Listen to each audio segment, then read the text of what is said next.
নমস্কার বন্ধুরা, যে যেখানে আছেন আশা করি ভালো আছেন। আমাকে স্পষ্টভাবে দেখতে এবং শুনতে পাচ্ছেন কিনা একটু জানিয়ে দিন। সেটিংয়ের একটু সমস্যা ছিল, সেটা ঠিক করার চেষ্টা করেছি। আপনারা যদি আমাকে স্পষ্টভাবে দেখতে এবং শুনতে পান তাহলে একটু জানিয়ে দিলে আমি আজকের যে মূল আলোচনা সেখানে প্রবেশ করতে পারি। আপনারা জানেন যে আজকে আলোচনা হবে রামকথার যে বিভিন্ন ন্যারেশন রয়েছে দেশে এবং বিদেশে, তার যে প্রাচীন সাহিত্য রূপগুলো গবেষণায় উঠে এসেছিল বা এসেছে, সেই বিষয়ে আজকে আপনাদের সঙ্গে আলাপের জন্য আমি উপস্থিত হয়েছি। একটু দয়া করে জানিয়ে দিন যে কেউ আমাকে দেখতে বা শুনতে পাচ্ছেন কিনা, তাহলে আমি আলাপের মধ্যে প্রবেশ করতে পারি। আজকে আমি আপনাদের সামনে যে বইটা নিয়ে আলোচনা করব সেটা এই কালের প্রবন্ধ সঞ্চয়ন, প্রাক স্নাতক পাঠ পর্ষদ বাংলা কর্তৃক সংকলিত, কলকাতা বিশ্ববিদ্যালয় 2013 সালে প্রকাশ করেছে বইটি। সেই বইয়ে ডক্টর সুকুমার সেন রচিত প্রবন্ধ রামকথা প্রাক ইতিহাস, সেখান থেকে আমি পাঠ করে শোনাব। তার আগে একটু আমি বলিনি যে ডক্টর সুকুমার সেন তিনি কে, তার একটি প্রাথমিক পরিচয় দেওয়া প্রয়োজন, তবে তার লেখার গুরুত্ব আমরা অনুধাবন করতে পারব। সুকুমার সেন 16 জানুয়ারি 1900 সালে জন্ম এবং 3 মার্চ 1992 সালে মৃত্যু। কলকাতাতেই জন্ম মৃত্যু। ভাষাতাত্ত্বিক, সাহিত্য বিশারদ, বৈদিক ও ধ্রুপদী সংস্কৃত সহ পালি, প্রাকৃত, বাংলা, পুরনো ইরানি, আবেস্তা যে ভাষা ও প্রাচীন পার্সি ভাষায় ব্যুৎপত্তি ছিল তার। তুলনামূলক ভাষাতত্ত্ব ও পুরাণ তত্ত্বে বিদগ্ধ পণ্ডিত ছিলেন তিনি। ডক্টর সুকুমার সেনের কথা বলছি। 5 খণ্ডে তিনি রচনা করেছেন, যার জন্য তিনি অমর হয়ে আছেন বাংলা সাহিত্যের ইতিহাস, এবং তিনি পদ্মভূষণ পুরস্কারে ভূষিত হয়েছেন 1990 সালে। এটি তৃতীয় সর্বোচ্চ বেসামরিক পুরস্কার ভারতের। পদ্মভূষণের উপরে পদ্মবিভূষণ, তার উপরেই আছে ভারতরত্ন আপনারা জানেন, এবং পদ্মভূষণের নিচে আছে পদ্মশ্রী, যেটা ভারত সরকার প্রদান করে। অশোক চক্র ইত্যাদি এগুলো সামরিক সম্মান, সেটা আলাদা বিষয়। প্রায় 12,000 পুঁথি পরীক্ষা করেছেন ডক্টর সুকুমার সেন। তিনি তার গবেষণাকালে 12,000 পুঁথি মানে পুরনো বইপত্র, এটা তিনি পরীক্ষা করেছিলেন। জয়দেব রচিত গীত গোবিন্দের প্রাচীন পুঁথি তার আবিষ্কৃত।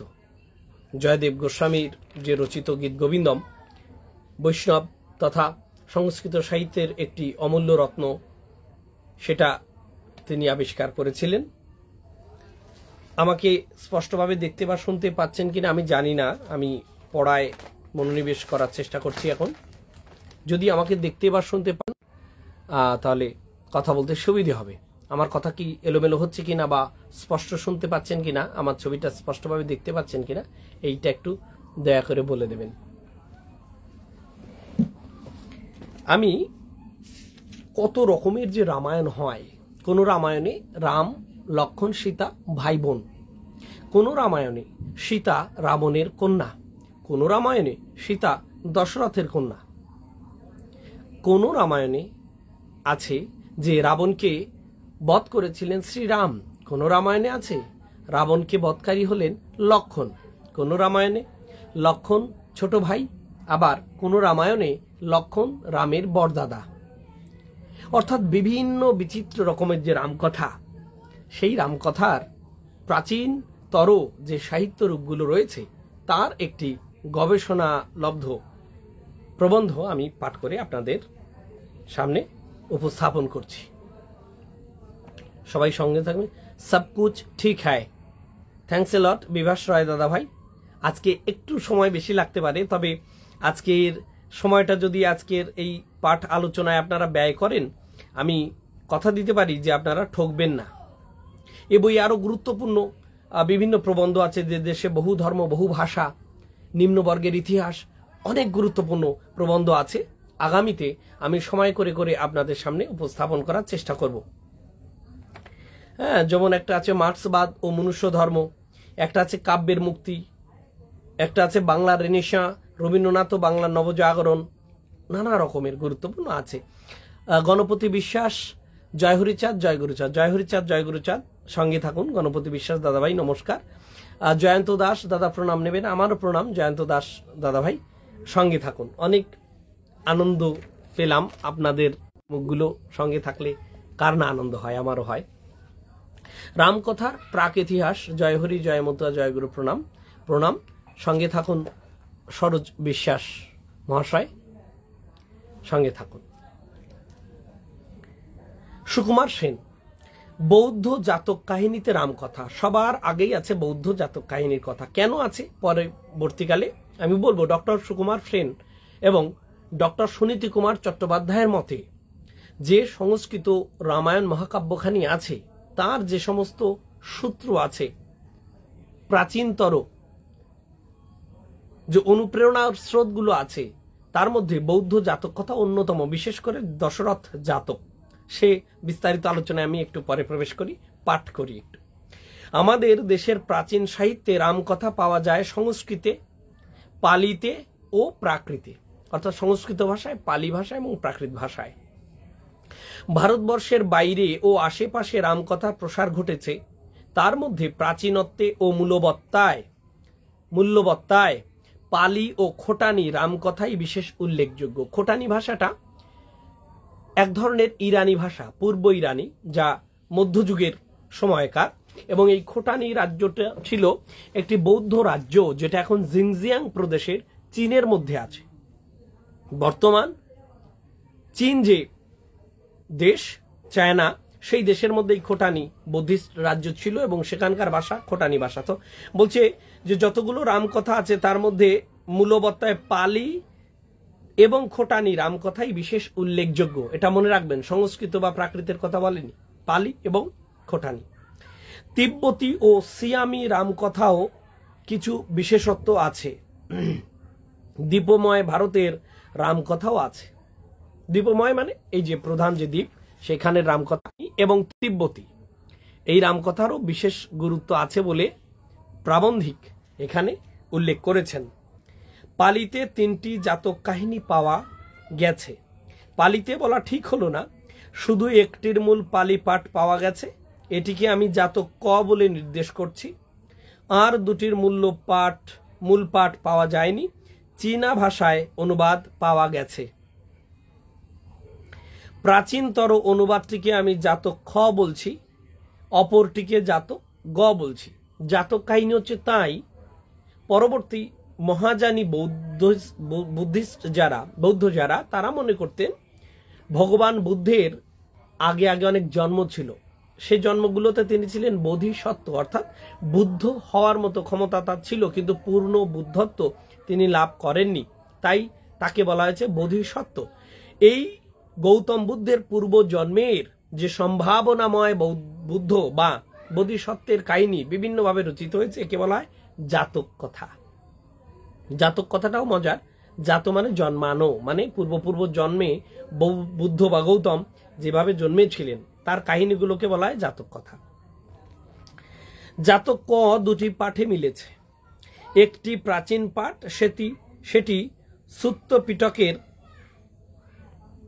কথা কেটে যাচ্ছে কিনা আমি জানি না, সেটি সুত্ত পিটকের ক্ষুদ্দক নিকায়ের অন্তর্গত, অর্থাৎ সূত্র পিটকের ক্ষুদ্দক মানে ক্ষুদ্র নিকায়, 13টি শ্লোকের সমষ্টি।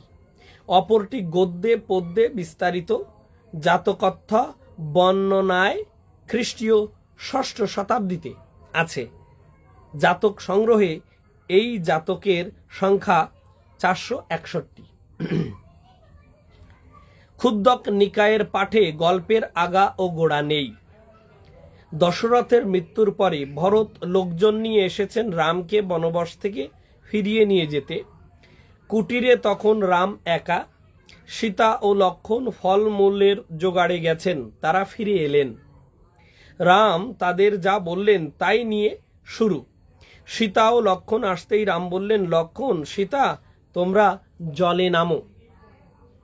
যখনই ফলমূল সংগ্রহ করে লক্ষণ এবং সীতা জঙ্গল থেকে কুটিরে বসে আছেন শ্রীরাম, রামচন্দ্র বলছেন লক্ষণ এবং সীতা তোমরা জলে নামো। কেন?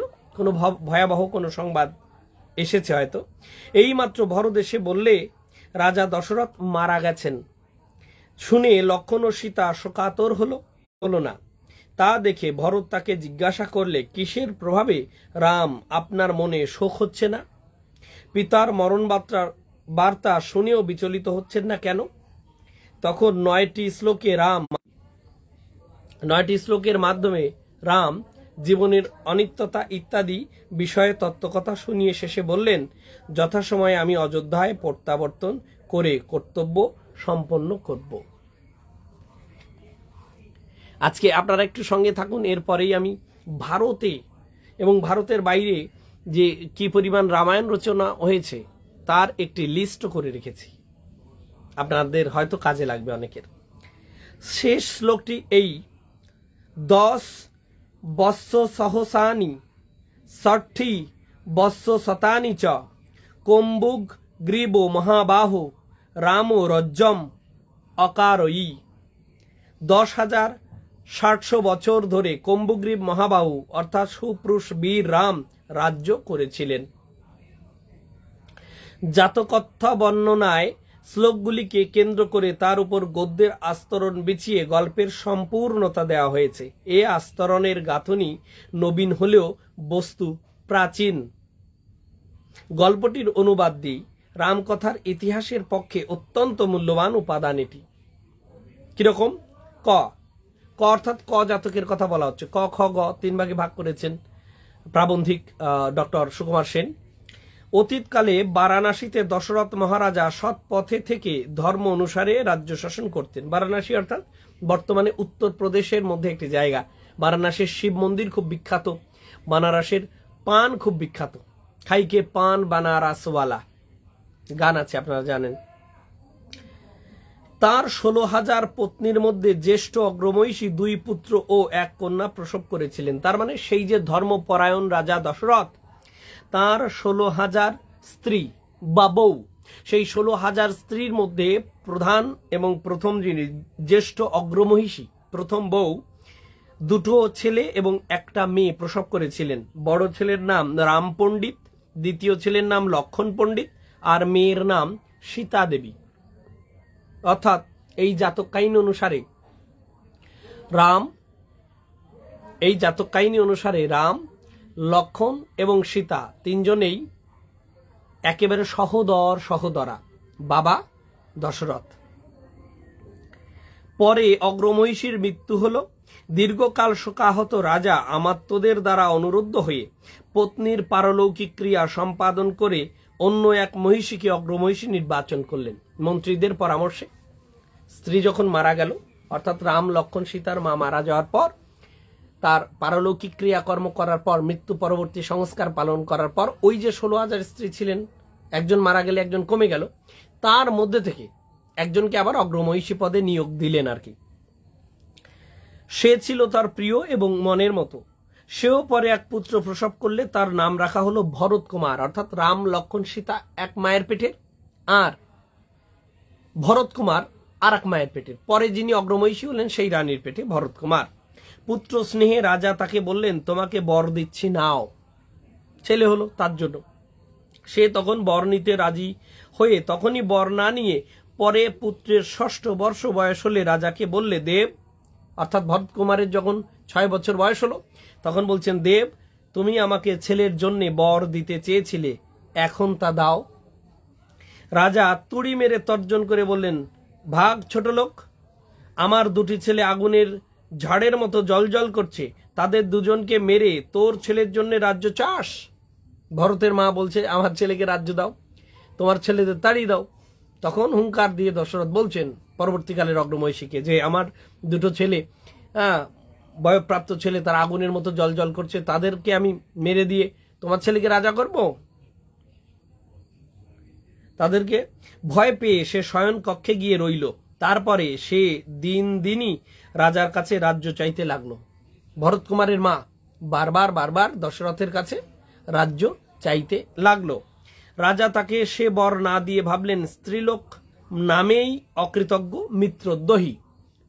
কৃতজ্ঞতা স্বীকার করে না, যে যার মধ্যে কৃতজ্ঞতা বোধ নেই, অকৃতজ্ঞ মিত্রদ্রোহী মানে যে বন্ধুর ক্ষতি করে। এ আমার বিরুদ্ধে জাল চিঠি দিয়ে অথবা ঘুষ খাইয়ে ছেলে দুটিকে হত্যা করতে পারে, অর্থাৎ রাম পণ্ডিত এবং লক্ষণ পণ্ডিতকে ভরত কুমারের মা হত্যা করে দিতে পারে। তিনি ছেলে দুটিকে ডাকিয়ে এনে ব্যাপার বুঝিয়ে বললেন, বাবা, এখানে থাকলে তোমাদের বিপদ ঘটতে পারে, তোমরা কোনো সামন্ত রাজ্যে অথবা বনে গিয়ে থাকোগে, আমার অন্ত্যেষ্টিকালে এসে পৈতৃক রাজ্য দখল করো। তোমাদের মেরে দিতে পারে তোমার সৎমা, তোমরা আমার কোনো সামন্ত রাজ্যে গিয়ে থাকো, আমি মরে যাওয়ার পর তোমরা এসে অন্ত্যেষ্টিক্রিয়ার পর এসে রাজ্য আবার দখল করো, অন্ত্যেষ্টিকালে এসে। এই বলে আবার গণককে ডাকিয়ে নিজের আয়ু শেষকাল জানতে চেয়ে আরো 12 বছর কাটবে এই কথা শুনে বললেন, বাবা, আজ থেকে 12 বছর কাটলে পরে এসে ছাতা ধরিও অর্থাৎ রাজদণ্ড হাতে নিও। 12 বছর পরে আসতে কেন বললেন না, দশরথকে গুণে গেথে জ্যোতিষী বললেন যে আপনি আরো 12 বছর বাঁচবেন। বেশ বলে তারা পিতাকে বন্দনা করে কাঁদতে কাঁদতে প্রাসাদ থেকে অবতরণ করলে আমিও ভাইদের সঙ্গে যাব বলে সীতা দেবী পিতাকে বন্দনা করে কাঁদতে কাঁদতে বেরিয়ে গেল। অর্থাৎ দাদা রাম এবং দাদা লক্ষণের সঙ্গে বোন সীতা জঙ্গলে বেরিয়ে গেল। তারা এক মায়ের পেটের 3 ভাই বোন। তারা 3 জন জনতা পরিবৃত নিষ্ক্রান্ত হয়ে জনতাকে ফিরিয়ে দিয়ে ক্রমে ক্রমে, অর্থাৎ সেই রাজ্যের লোকজন তাদের পিছন পিছন যাচ্ছিল, সেই রাজ্যবাসীকে ফিরিয়ে দিয়ে ক্রমে ক্রমে হিমালয়ে প্রবেশ করে ভালো জল ভালো ফলমূল আছে এমন অঞ্চলে আশ্রম নির্মাণ করে ফলমূল খেয়ে দিন কাটাতে লাগলো। তুমি আমাদের পিতার মতো হয়েছ, সুতরাং আশ্রমেই থাকো, আমরা ফলমূল জোগাড় করে তোমাকে পোষণ করব। এই বলে লক্ষণ পণ্ডিত আর সীতা রামের কাছে কথা নিলে।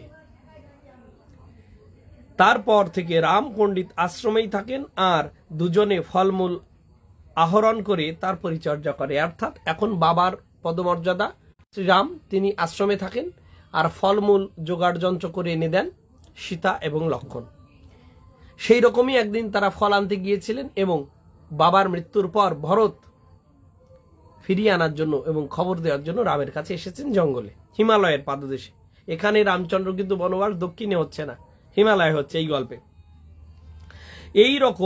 এই রকমে তারা ফলমূল খেয়ে বাস করছেন।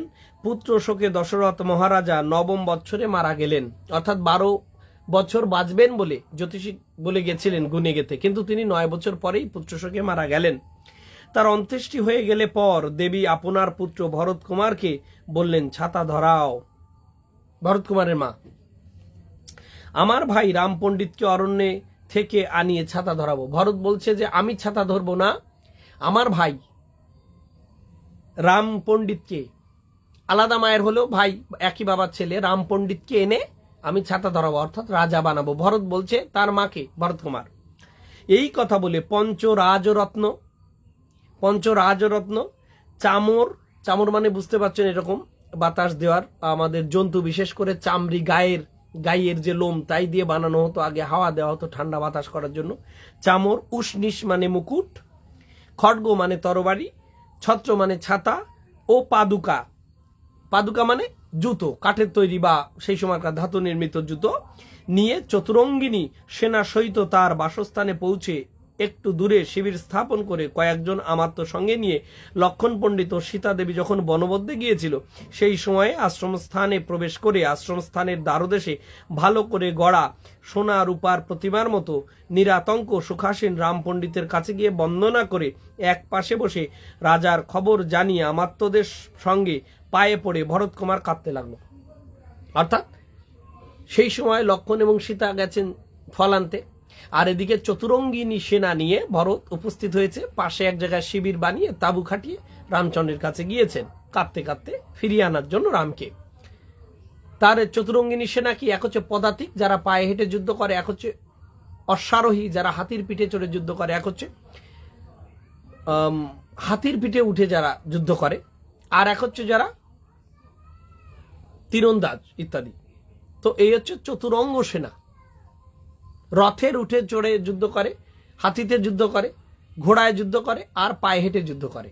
এই 4 ধরনের সেনা থাকে, তাদের বলে চতুরঙ্গিনী সেনা। Hi sir, Rahul Singh. হ্যাঁ স্টুডেন্ট, কেমন আছো? নিশ্চয়ই ভালো আছো। আজকে খুব মজার গল্প হবে, একটু শুনুন।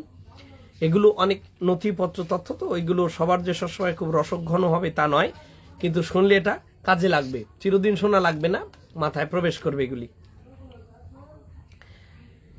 রাম পণ্ডিত শোক প্রকাশ করলেন না, কাঁদলেন না, একটু ইন্দ্রিয় বিকার তার হলো না। ভরত এসে বসে কাঁদছে, এমন সময় সন্ধ্যাবেলায় অপর দুজন ফলমূল নিয়ে এলো। রাম পণ্ডিত ভাবলেন, ওরা ছেলে মানুষ, আমার মতো সহ্য করবার শক্তি ওদের নেই।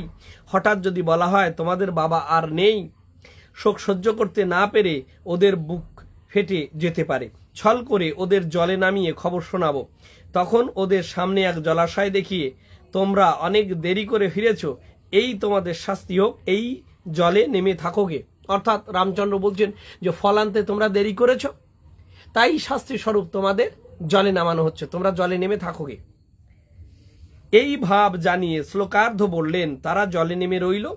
তখন তিনি শ্লোকের অপরার্ধ বললেন, পিতার মৃত্যু সংবাদ শুনে লক্ষ্মণ ও সীতা অত্যন্ত শোককাতর হলো।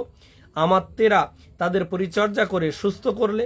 রামের উদাসীনতা দেখে ভরত বিস্মিত হয়ে কারণ জিজ্ঞাসা করলে রাম তার উত্তর দিলেন, এই কথা প্রাচীন শ্লোকে আছে। সমবেত সকলে রাম পণ্ডিতের সংসারের অনিত্যতা প্রকাশক ধর্ম উপদেশ শুনে নিঃশোক হলো, অর্থাৎ তত্ত্ব কথা শুনে তাদের শোক দূরীভূত হলো। এখানে একটা নোটেশন দিয়েছেন প্রাবন্ধিক, মূলে আছে ফল আফল, অর্থাৎ ফল এবং যা ফল নয়, মূল হতে পারে, জন্তুর মাংসও হতে পারে।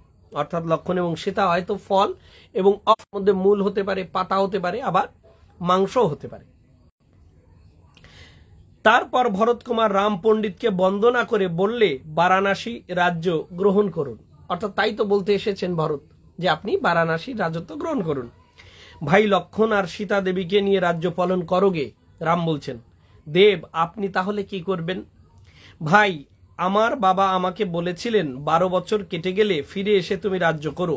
আমি যদি এখনই যাই তবে তার কথা মতো কাজ করব না। অর্থাৎ বাবা 12 বছর পরে মৃত্যুর কথা ছিল, কিন্তু তিনি 9 বছর পরেই মারা গেছেন। তাই রামচন্দ্র একটু এই জায়গায় ধর্মদ্বন্দ্বে পড়েছেন। বাবাকে কথা দিয়েছিলাম 12 বছর পরে ফিরে যাব, এখন 9 বছর পরে গেলে তো বাবাকে দেওয়া কথাটা রক্ষিত হবে না, তাই আরো 3 বছর কাটিয়ে আমি ফিরব। এতকাল কে রাজত্ব করবে? তুমি করো। না, আমরা করব না। ভরত বলছেন আমরা করব না। তাহলে আমার না আসা পর্যন্ত এই পাদুকা করবে। এটা বুদ্ধিস্ট জাতক কথার গল্প, প্রাচীনতম একটি পাণ্ডুলিপি যা পাওয়া গেছে। তাই নিজের ঘাসের চটি পা থেকে খুলে দিলেন রাম। তারা 3 জন পাদুকা নিয়ে পণ্ডিতকে বন্দনা করে লোকজন পরিবৃত হয়ে রাজধানীতে এলো। 3 বছর পর ধরে পাদুকা রাজ্য করলে তৃণ পাদুকা রাজ সিংহাসনে রেখে আমাত্যেরা বিচার কার্য চালায়। এখানে খুব মজার গল্প আছে। এই যে জুতো যে রাজত্ব চালাচ্ছে, মজার গল্প আছে যে কিভাবে কি করতো। দেখুন, সেখানে সত্য কথা বললে জুতোরা কি করতো, আর মিথ্যে কথা বললে জুতোরা কি করতো। যদি অবিচার হয় তবে পাদুকা দুপাটিতে পরস্পর ঠোকাঠুকি হয়, সেই ইঙ্গিত বুঝে পুনর্বিচার ঘটে। অর্থাৎ বিচার ঠিক হয়নি, তাই জুতোরা মারামারি করে। বিচার ঠিক মতো হলে পাদুকা দুটি নিঃশব্দে থাকে। পুরো 3 বছর কেটে গেলে পর রাম পণ্ডিত অরণ্য পরিত্যাগ করে বারাণসীতে এসে এক উদ্যানে প্রবেশ করলেন। তিনি এসেছেন জেনে ভরত কুমার 2 জন অমাত্য পরিবৃত হয়ে উদ্যানে গিয়ে সীতাকে অগ্রমহিষী করে 2 জনকেই অভিষিক্ত করলেন। অর্থাৎ ভরত যখন রাম ফিরে এসেছেন, তার 12 বছর পরে আসার কথা, তাই 12 বছর পরে এসেছেন, কিন্তু বাবা মারা গেছে 9 বছর পরে। এরবার তাদেরই বোন, একই মায়ের পেটে রাম লক্ষ্মণ সীতা 3 জন, এই যে রামায়ণের কথা বলছি আজকে, সমস্ত রামায়ণের কথা বলবো, দেশে বিদেশের বিভিন্ন অল্প অল্প করে। তো এইখানে রামের সঙ্গে বিয়ে হলো কার? সীতার। একই মায়ের পেটের ভাই বোন, তবু তার সঙ্গে বিয়ে হয়ে তাকে অগ্রমহিষী অর্থাৎ পাটরানী করে সিংহাসনে বসালেন কে? ভরত কুমার। অভিষিক্ত করা হলো রাজা রানী হিসেবে। এইভাবে অভিষেক পেয়ে মহাসত্ত্ব রাম সাজানো রথে চড়ে অনেক লোকজন নিয়ে নগরে প্রবেশ করে ও নগর প্রদক্ষিণ করে শ্রেষ্ঠ প্রাসাদ সুচন্দ্রকের সবচেয়ে উঁচু তলায় উঠে তখন থেকে 16,000 বছর ধরে ধর্ম অনুসারে রাজ্য করে শেষে স্বর্গে স্থান পূর্ণ করেছিলেন। 16,000 বছর ধরে রাজত্ব করে রাম আবার স্বর্গে চলে গেলেন। এইটা বৌদ্ধ জাতকের কাহিনী। দাদা খুব ভালো শোনা যাচ্ছে, স্পষ্টভাবে আলোচনা খুব সুন্দর, ভালো হচ্ছে। অনেক ধন্যবাদ বাপি কর্মকার, সঙ্গে থাকুন। গল্পটি ভালো। সীতা আগেই চলে এসেছিলেন, সুতরাং তার হরণের ও পরবর্তী প্রসঙ্গ ওঠে না। এই রামায়ণে সীতা হরণ নেই, অর্থাৎ রাবণ বধ ইত্যাদি ইত্যাদি এ সমস্ত কিছু নেই, লঙ্কা কাণ্ড কিছু নেই। রামকথার প্রাচীনতর এবং সম্পূর্ণ ভারতীয় রূপকথাটি নিটলভাবে এখানে পাচ্ছি। এইটুকু রামকথা অশ্বঘোষও জানতেন। অশ্বঘোষ হচ্ছেন প্রথম শতকের লোক, যিনি প্রথম সংস্কৃতে বলা চলে সেই সময় যে তিনি বুদ্ধের জীবনী গ্রন্থ লিখেছিলেন কুষাণ সাম্রাজ্যের সময়। কনিষ্ক বা তার আগের পরের রাজাদের আছে, সে প্রসঙ্গ কোনোদিন আসলে আরো বিস্তারিত বলবো, ইচ্ছে আছে। দ্বিতীয় জাতকের গল্প শুনুন, কত রকম। কম্বোডিয়ার রামায়ণ, মালয়েশিয়ার রামায়ণ, ইন্দোনেশিয়ার রামায়ণ, খোটানি রামায়ণ, এছাড়া ভারতের বিভিন্ন রামায়ণ লিস্ট করে এসেছি। আজকে ক্লাস করার পর রামায়ণের যে বৈচিত্র্য, এ নিয়ে আপনাদের একটা স্পষ্ট ধারণা হবে আমার বিশ্বাস। দ্বিতীয় জাতক গল্পটি অখণ্ডিতভাবে পাইনি, মানে খণ্ডাকারে পাওয়া গেছে। গোড়ার দিকে বেশ খানিকটা নেই। এটি চীন ভাষায় অনুদিত হয়েছে 251 খ্রিস্টাব্দে। বুঝতে পারছেন, 251 খ্রিস্টাব্দে, আজ থেকে প্রায় 1800 বছর আগে। প্রথম জাতক গল্পটি সমসাময়িক। এখানে মূল আছে মহাতলং। মহাতলং মানে বিরাট তল আর কি, প্রাসাদ।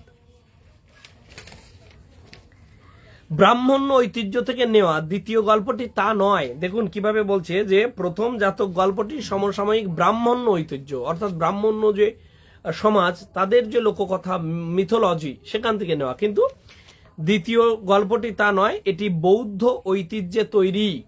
পরেরটা বৌদ্ধ ঐতিহ্যে তৈরির কাহিনী। এতে রামকে বোধিসত্ত্ব বলা হয়েছে। মাতুল রাজ্য জবরদখল করলে পর রাম মহিষীকে নিয়ে পার্বত্য অঞ্চলে চলে যায়। অর্থাৎ মাতুল রাজ্য জবরদখল করলে মামারা তার রাজ্য জোর করে ছিনিয়ে নিলে স্ত্রীকে নিয়ে তিনি কি কোথায় চলে যাচ্ছেন? পার্বত্য অঞ্চলে চলে যাচ্ছেন। সেখানে শান্ত জীবন যাপন করতে থাকেন। কিছুকাল পরে বোধিসত্ত্ব যখন কুটিরে নেই, তখন এক সমুদ্রব্যাপী নাগ তপস্বীর বেশ ধারণ করে এসে তার পত্নীকে অপহরণ করে নিয়ে যায়। তাহলে আগের গল্প ব্রাহ্মণ্য একটা প্রভাব ছিল, এটায় বুদ্ধিস্ট প্রভাব অনেক বেশি। তিনি এক বানর দলপতির সঙ্গে বন্ধুত্ব করে পত্নীকে উদ্ধার করেন। পত্নী নিজের সতীত্বের প্রমাণ দেন, তাদের মিলন ঘটে। অত্যন্ত উল্লেখযোগ্য যে এই কাহিনীতে কোনো কারো নাম দেওয়া নেই। এই যে কাহিনী দ্বিতীয় জাতকের কথাটি আছে, কিন্তু কারো কোনো নাম কিন্তু দেওয়া নেই।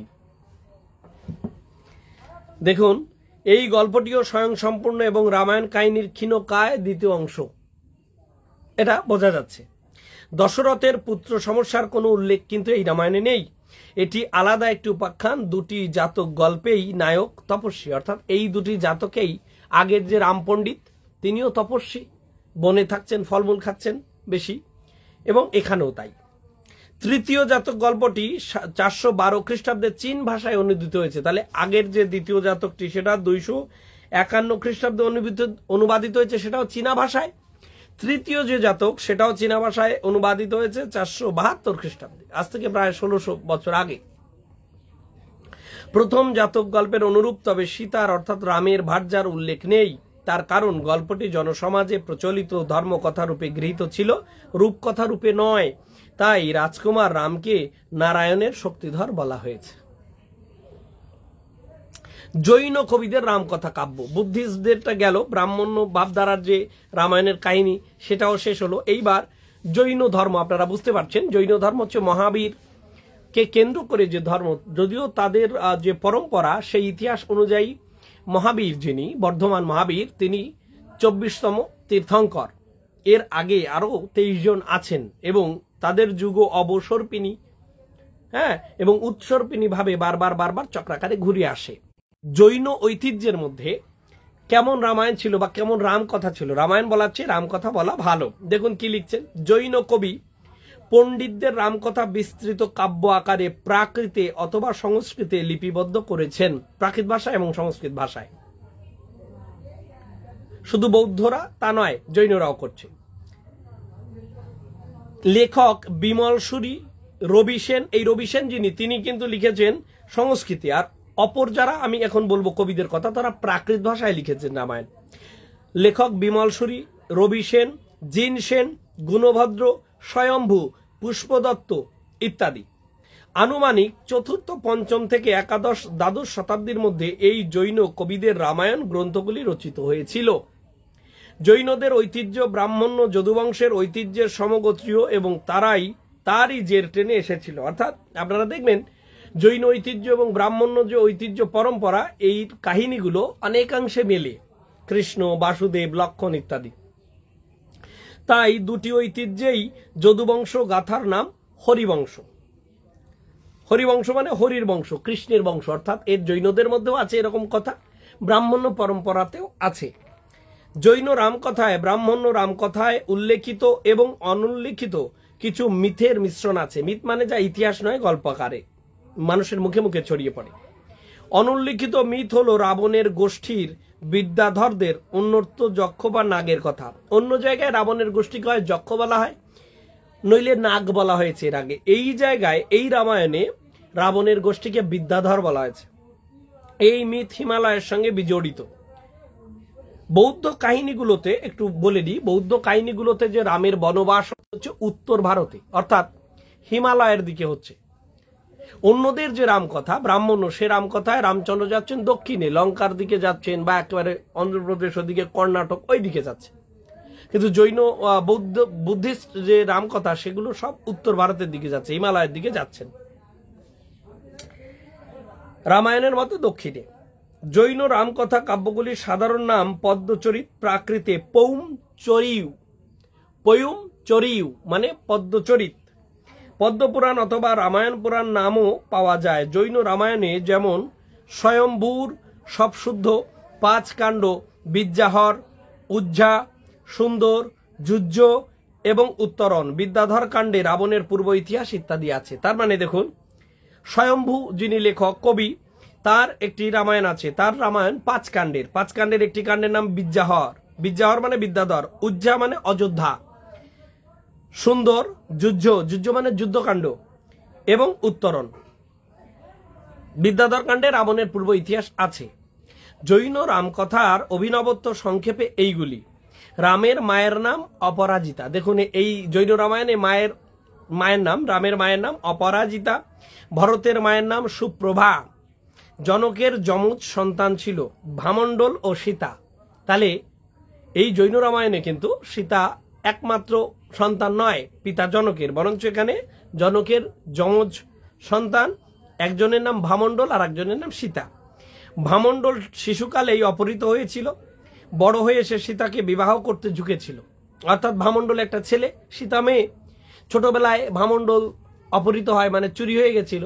বড় যখন হচ্ছে ভামণ্ডল, তখন কিন্তু সে সীতাকে বিয়ে করতে চেয়েছিল। সীতার স্বয়ম্বর সভার কাহিনী একটু অন্যরকম। শূর্পনখার নাম এখানে চন্দ্রনখা। বালি এখানে সুগ্রীবের ছদ্মবেশধারী প্রবঞ্চক বিদগ্ধ সহসত্যি। তাকে বধ করে রাম দধিমুখের 3 কন্যাকে বিবাহ করেন। তাহলে রাম এখানে 3টে মেয়েকেই, দধিমুখের 3টে মেয়েকেই বিয়ে করছে। লঙ্কার গড়রক্ষর বজ্রমুখ নিহত হলে পরে হনুমান তার কন্যা লঙ্কা সুন্দরীকে বিবাহ করে। তাহলে লঙ্কার গড়রক্ষক মানে লঙ্কার প্রাসাদকে রক্ষা করতেন যিনি, তার নাম বজ্রমুখ, এবং তিনি নিহত হলে পরে হনুমান তার কন্যা অর্থাৎ বজ্রমুখের কন্যা লঙ্কা সুন্দরীকে বিবাহ করে। জৈন সাহিত্যে প্রাপ্ত রামকথায় খাঁটি গল্পরূপটি অবিকৃত রয়ে গেছে সংঘদাসের বাসুদেব হিন্দির 14 খণ্ডে। সে কাহিনী উপরের বর্ণনার সঙ্গে তুলনা করলে তা বোঝা যাবে। এই সংক্ষিপ্ত রামকথা রামায়ণের সঙ্গে প্রায় মিলে যায়, বিশেষ যা তা নির্দেশ করছি। পরে যে রামায়ণটা আলোচনা করছি সে রামায়ণের সাথে বাল্মীকি ইত্যাদি রামায়ণ মিলে যায়, যে জায়গায় মেলে না সেই কথা এখানে বলা হচ্ছে। তাহলে এখানে জনকের 2 সন্তান, একটা ভামণ্ডল, একজন সীতা, এবং পরবর্তীকালে যেহেতু ভামণ্ডল ছেলেবেলায় চুরি হয়ে গেছিল, তাই যখন বড় হয়, সেই বড় হওয়ার পর ভামণ্ডল কিন্তু সীতাকে বিয়ে করতে চেয়েছিল, এবং রামচন্দ্র কি করেছে, দধিমুখের 3 কন্যাকে বিয়ে করেছিল। তার মানে বোঝা যাচ্ছে এই রামায়ণের কাহিনী একেবারেই আলাদা, একেবারে আলাদা কাহিনী জৈন রামায়ণ। এটা জৈন ধর্মের। রাক্ষস যেমন রাবণ, বানর যেমন সুগ্রীব, পক্ষী যেমন জটায়ু, এরা সবই বিদ্যাহর অর্থাৎ বিদ্যাধর। তবে ভিন্ন ভিন্ন বর্গের বা গোষ্ঠীর কেকয়ীর দুই পুত্র ভরত ও শত্রুঘ্ন। দেখুন, বাল্মীকি রামায়ণ আছে, কেকয়ীর একটি পুত্র ভরত, এখানে কেকয়ীর দুই পুত্র ভরত ও শত্রুঘ্ন, সুমিত্রার এক পুত্র লক্ষণ। সীতা রাবণ মন্দোদরীর কন্যা।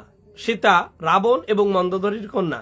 পিতৃবংশের উচ্ছেদের হেতু হবে সে, এই ভবিষ্যৎবাণী থাকায় একে পরিত্যাগ করে আসা হয়েছিল জনকের মাঠে। সেখানে তিনি সীতাকে লাঙ্গলের ডগায় কুড়িয়ে পেয়েছিলেন। জনকের পত্নী ধারিণী সীতাকে মানুষ করেছিলেন। তাহলে জনকের স্ত্রীর নাম এখানে জানা যাচ্ছে ধারিণী, তিনি সীতাকে মানুষ করেন। এই মেয়েকে পেয়েছেন তারা বাস করতে গিয়ে। সীতা মূলত এখানে রাবণের কন্যা, রাবণ এবং মন্দোদরীর কন্যা। স্বয়ম্বরে সীতা রামকে বরণ করেছিল। ধনুর ভঙ্গের কোনো উল্লেখ এখানে নেই, অর্থাৎ ধনুক ভেঙে রামচন্দ্র সীতাকে লাভ করেছেন সেই কাহিনী কিন্তু এই রামায়ণে নেই। একদা ৩৫ জন রাজার বিরুদ্ধে দশরথকে যুদ্ধে নামতে হয়েছিল। যুদ্ধে রাজা ধরা পড়েন। মন্ত্রীরা রানীদের পালিয়ে যেতে পরামর্শ দেন। কেকয়ী বলেছিলেন তা হবে না, আমি নিজে যুদ্ধে নামব। তিনি আদেশ দিলেন যুদ্ধ ছেড়ে যে পালাবে তাকে হত্যা করা হবে। কেকয়ী রথে চড়ে যুদ্ধে নামায় সৈন্যেরা সাহস পেয়ে প্রাণপণে যুদ্ধ করে দশরথকে উদ্ধার করে। এই জয়লাভে দশরথ কেকয়ীকে যদৃচ্ছা মানে যেমন ইচ্ছে বর দিতে স্বীকৃত হয়েছিলেন রামের বনবাস 12 বছরের জন্য। এই বর ওই কারণে দিয়েছে কেকয়ীকে। সীতার হরণে রাম অত্যন্ত কাতর হয়ে পড়েছিলেন। লক্ষণ তাকে সান্ত্বনা ও সাহস দিয়ে বলেছিলেন, অজ্জ নারিহসি সইয়ুং ইত্থি নিমিত্তং জয়ীবা মরিউমিচ্ছসি তো কিং সত্যুপরাজয়ে পয়ত্তং ন করসি। অর্থাৎ আর্য, স্ত্রীলোকের কারণে শোক করা আপনার উচিত নয়। আর যদি মরতে চান তবে কেন শত্রুকে পরাজিত করতে প্রযত্ন করছেন না? যদি মরতে ইচ্ছে হয় তাহলে শত্রুকে কেন পরাজিত করার ইচ্ছে রাখছেন না? রাম লক্ষণ যখন কিষ্কিন্ধা এলেন তখন সুগ্রীব বালির কাছে পরাজিত হয়ে জিনায়তনে অর্থাৎ দেবকুলে, জিনায়তন জিন মানে এখানে দেবতা, জিনায়তনে আশ্রয় নিয়েছিলেন। হনুমান জাম্ববানদের সঙ্গে। ধনুর্ধারী রাম লক্ষণকে দেখে সুগ্রীব পালিয়ে যেতে চাইলেন। হনুমান তার সঙ্গে রাম লক্ষণের মিলন ঘটিয়ে দেন। রাবণের বিরুদ্ধে যুদ্ধের উদ্যোগে প্রথমেই রামের চিঠি দিয়ে বিদ্যাধর দূত পাঠিয়ে দিলেন অযোধ্যায় ভরতের কাছে। তিনি চতুরঙ্গ সৈন্য পাঠিয়ে দিলেন। আগেই বলেছি চন্দ্র মানে চতুরঙ্গ সেনা অর্থাৎ পদাতিক, অশ্বারোহী, হাতির পিঠে আরোহী আর রথে আরোহী। তত রাম সন্দেশেন সুগ্রীবেন পেশিয়া বিদ্যাহরা ভরহসমিবং তেন চ চৌরঙ্গবলং পেশিয়ং। অর্থাৎ তারপর রামের চিঠি দিয়ে সুগ্রীব বিদ্যাধর পাঠিয়ে দিলে ভরতের কাছে তিনি চতুরঙ্গ সৈন্য পাঠালেন। লক্ষণের দ্বারা রাবণবধ হয়েছিল। এই কীর্তির জন্য তিনি ভারতবর্ষে অষ্টম বাসুদেব বলে প্রসিদ্ধ হলেন। তাহলে জৈন রামায়ণে রাবণকে বধ করছেন লক্ষণ, রাম নন, তাই তিনি ভারতে অষ্টম বাসুদেব বলে প্রসিদ্ধ হলেন। তারপর বিভীষণ যুদ্ধ মিটিয়ে দেন, সীতাকে রামের কাছে আনেন। রাবণের সৎকার হলো। বিভীষণ অরিঞ্জয় নগরের রাজা নির্দিষ্ট হলেন। তারপর সুগ্রীবকে নিয়ে রাম লক্ষণ সীতা অযোধ্যায় ফিরে এলেন, রাজা হলেন। বিভীষণ ও সুগ্রীবের সহায়তায় অর্ধ ভারত জয় করা হলো। বিভীষণ অরিঞ্জয়ে রাজত্ব করতে লাগলেন। লঙ্কা নয়, এখানে অরিঞ্জয়। বৌদ্ধ জাতকে রামই মুখ্য পাত্র, লক্ষণ অবান্তর। সেখানে রাম শান্ত, সুধীর, বিজ্ঞ, পণ্ডিত এবং তপস্বী। জৈন কাব্যে রাম শান্ত প্রকৃতির ভদ্র ব্যক্তি, লক্ষণই প্রধান পাত্র। তিনি বিজ্ঞ। যেহেতু রামকে উপদেশ দিয়েছিলেন, রাবণকে বধ করেছিলেন লক্ষণই, তাই তিনি অষ্টম বাসুদেব অর্থাৎ ত্রেতা যুগের কৃষ্ণ। বুঝতে পারছেন? তাহলে জৈন রামায়ণের কাহিনী আমরা অন্যরকম পেলাম। আবার দেখুন অন্য রামায়ণের কাহিনী আবার আমরা পড়ব। ইরানীয় খোটানি ভাষার রামকথা। এটা চীনের জিংজিয়াং প্রদেশের একটা জায়গা খোটান, সেখান থেকে পাওয়া যাচ্ছে এই ভাষায়। আমি এক্ষুনি পাঠ করে শোনাবো যে সেটা কিরকম শোনাচ্ছে। আপনাদের এখানে আমি ইউটিউব লিংক দিয়েছি, আপনাদের যদি কারো ইচ্ছে হয় তো সেখানে গিয়েও বিভিন্ন কন্টেন্ট বা আলোচনা দেখতে পারেন, দেখবেন এখানে দেখা যাচ্ছে হয়তো। ইরানীয় খোটানি ভাষায় রামকাব্য। রামকথা ভারতের বাইরেও ছড়িয়ে পড়েছিল। বাইরের রামকথার মধ্যে সবচেয়ে বিশিষ্ট ও পুরনো হলো চীনী ও তুর্কিস্তানের অন্তর্গত খোটানি, অর্থাৎ চীন দেশের মধ্যে। সেখানকার প্রাচীন ভাষায় ইরানীয় ভাষাগুচ্ছের অন্তর্গত রচিত কাহিনীটিতে আনুমানিক খ্রিস্টীয় নবম শতাব্দীতে লেখা। এটা খ্রিস্টীয় নবম শতক, অর্থাৎ আজ থেকে প্রায় 1100 বছর আগে লেখা। এটি উদ্ধার করেছিলেন H.W. বেলি। এই রামকথাটি পদ্যে বিরচিত, সব শুদ্ধ শ্লোক সংখ্যা 1750 কিছু বেশি, মাঝে মধ্যে 2-1 জায়গায় ছাড় আছে। বৌদ্ধদের রচনা, তাই গোড়ায় ও শেষে বোধিসত্ত্বের সঙ্গে রামের যোগাযোগের নির্দেশ আছে।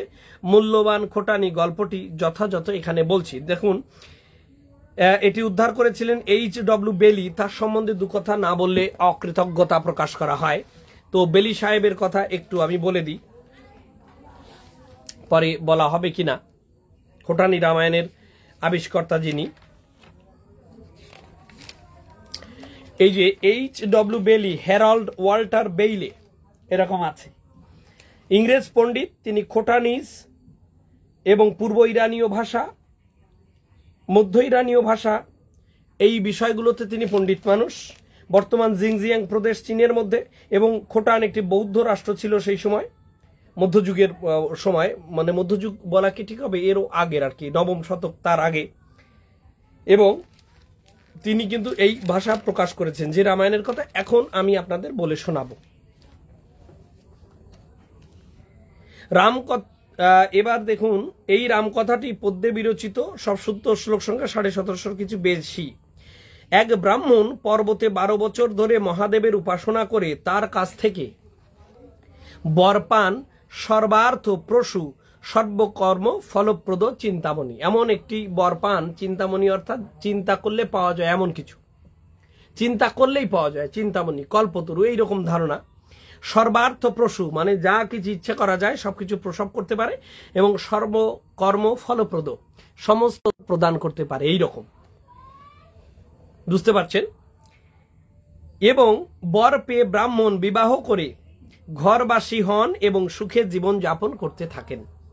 দশরথ নামে এক প্রচন্ড শক্তিশালী রাজা ছিলেন, তার নামন্ত্রণ ছিল সহস্রবাহু।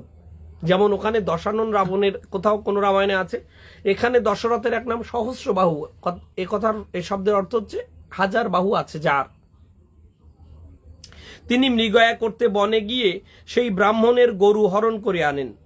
কোন ব্রাহ্মণের গরু? যে ব্রাহ্মণ মহাদেবের কাছ থেকে আশীর্বাদ পেয়েছেন, সর্বার্থ প্রসূ সর্বকর্ম ফলপ্রদ চিন্তামণি পেয়েছেন, তার গরু কি করে আনেন? হরণ করে আনেন, মানে চুরি করে বা ঝেপে নিয়ে চলে আসেন। দুরবস্থায় পড়ে ব্রাহ্মণ তার বালক পুত্র পরশুরামকে নিয়ে ভিক্ষা করে দিন কাটাতে থাকেন। পরশুরাম বড় হয়ে পর্বতে গিয়ে তপস্যা করতে লাগলেন। এই কাহিনী অন্য কোনো রামায়ণে আপনারা পাবেন না।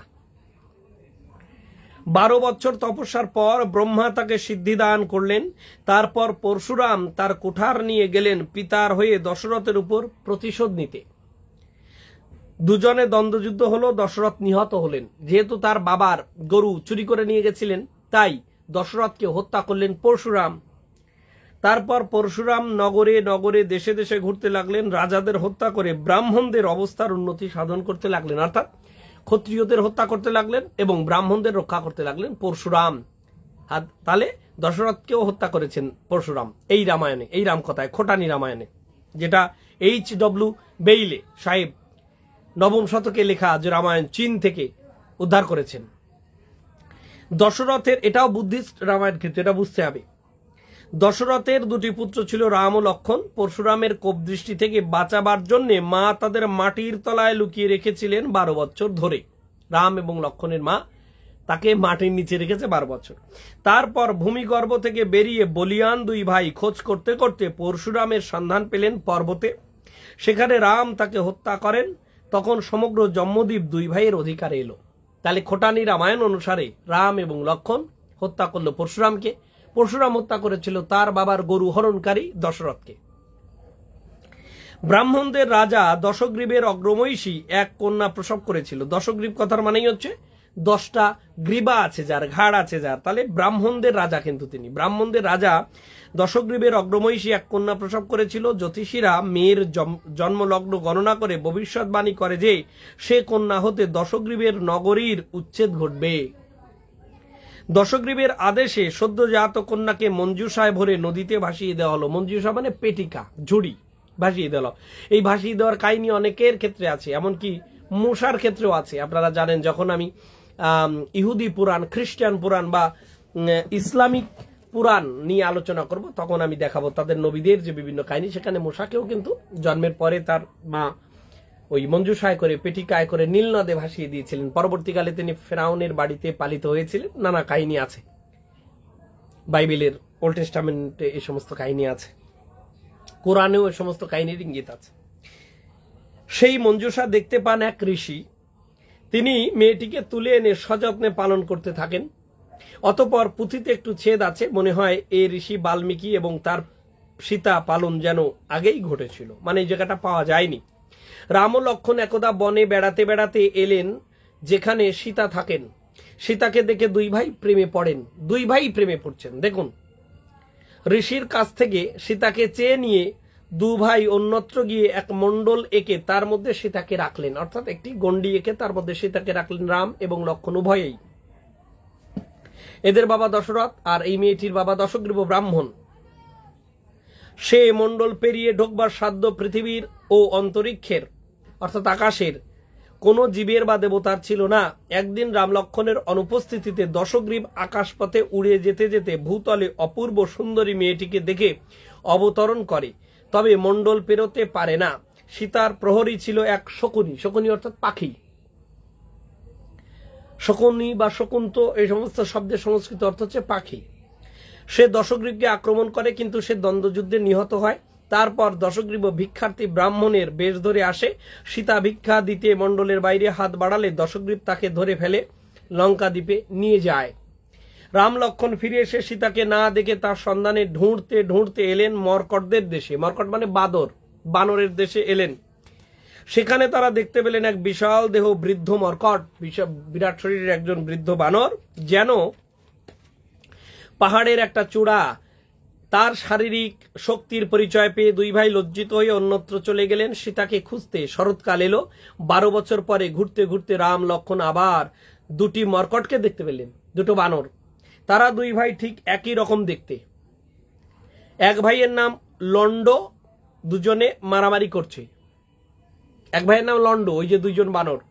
রাম নন্ডকে জিতিয়ে দিতে প্রতিজ্ঞা করলেন। নন্ড প্রতিজ্ঞা করলে তাহলে সে মর্কট বাহিনীকে রামের সাহায্যে নিয়োগ করবে। তারপর দুই ভাইয়ের দ্বন্দ্বযুদ্ধের সময় নন্ড গলায় দর্পণ ঝুলিয়ে নিলে, দর্পণ মানে একটা আয়না বা কাচ ঝুলিয়ে নিলে। তার ফলে রাম দু ভাইয়ের পার্থক্য বুঝতে পারলেন। রামের বাণে সুগ্রীব নিহত হলো। এই কাহিনীতে বালি না, সুগ্রীব নিহত হচ্ছে, আর নন্ড হেল্প করবেন রামকে। নন্ড মর্কটদের ডেকে তাদের শাসিয়ে বললে 7 দিনের মধ্যে সীতার সন্ধান এনে দিতে হবে।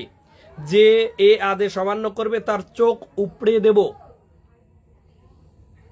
7 দিন কেটে গেল, সীতার সন্ধান পাওয়া গেল না। তখন এক মর্কটি অর্থাৎ বানরী নাম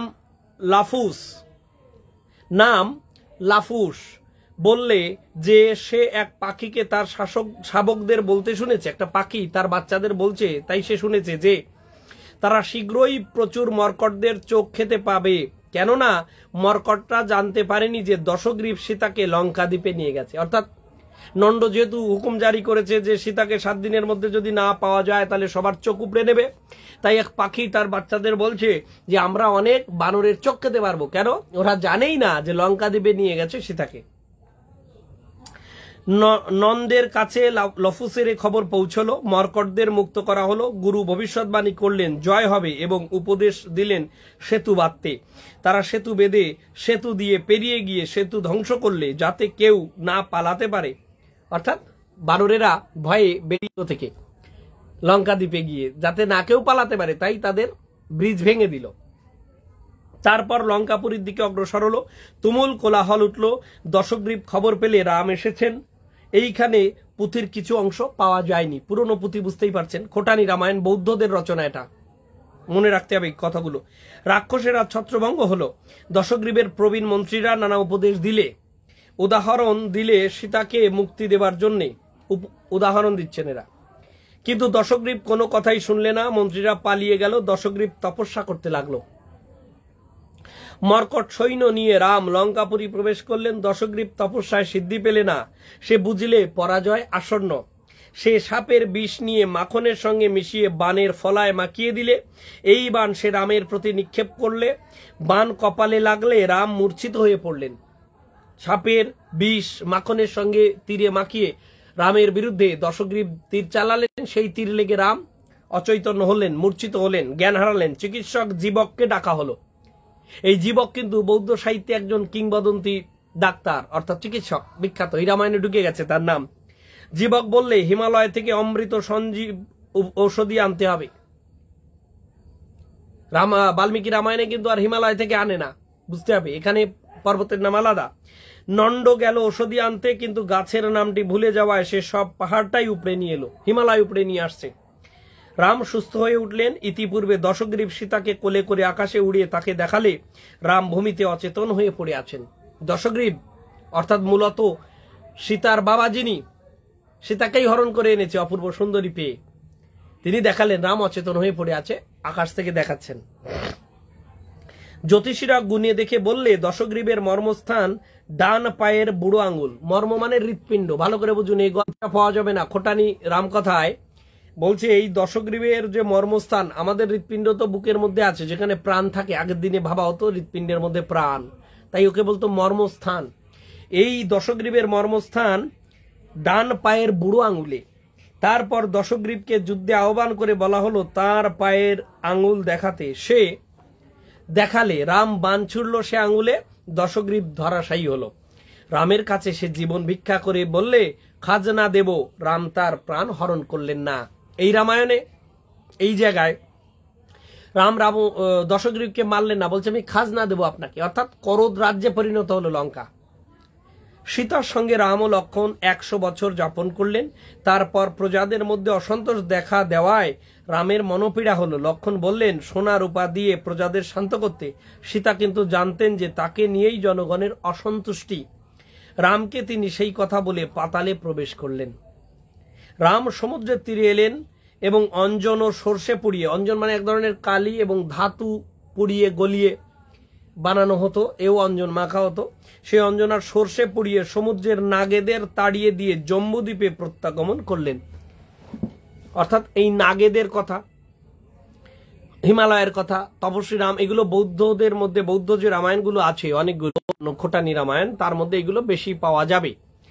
তাহলে সর্ষে পুড়িয়ে এবং অঞ্জন পুড়িয়ে, অঞ্জন মানে কালি, অঞ্জন কথার অর্থ, সেটা পুড়িয়ে নাগেদের বিতাড়িত করে তিনি কি জম্বুদ্বীপে প্রত্যাগমন করলেন, মানে ভারতে ফিরে এলেন।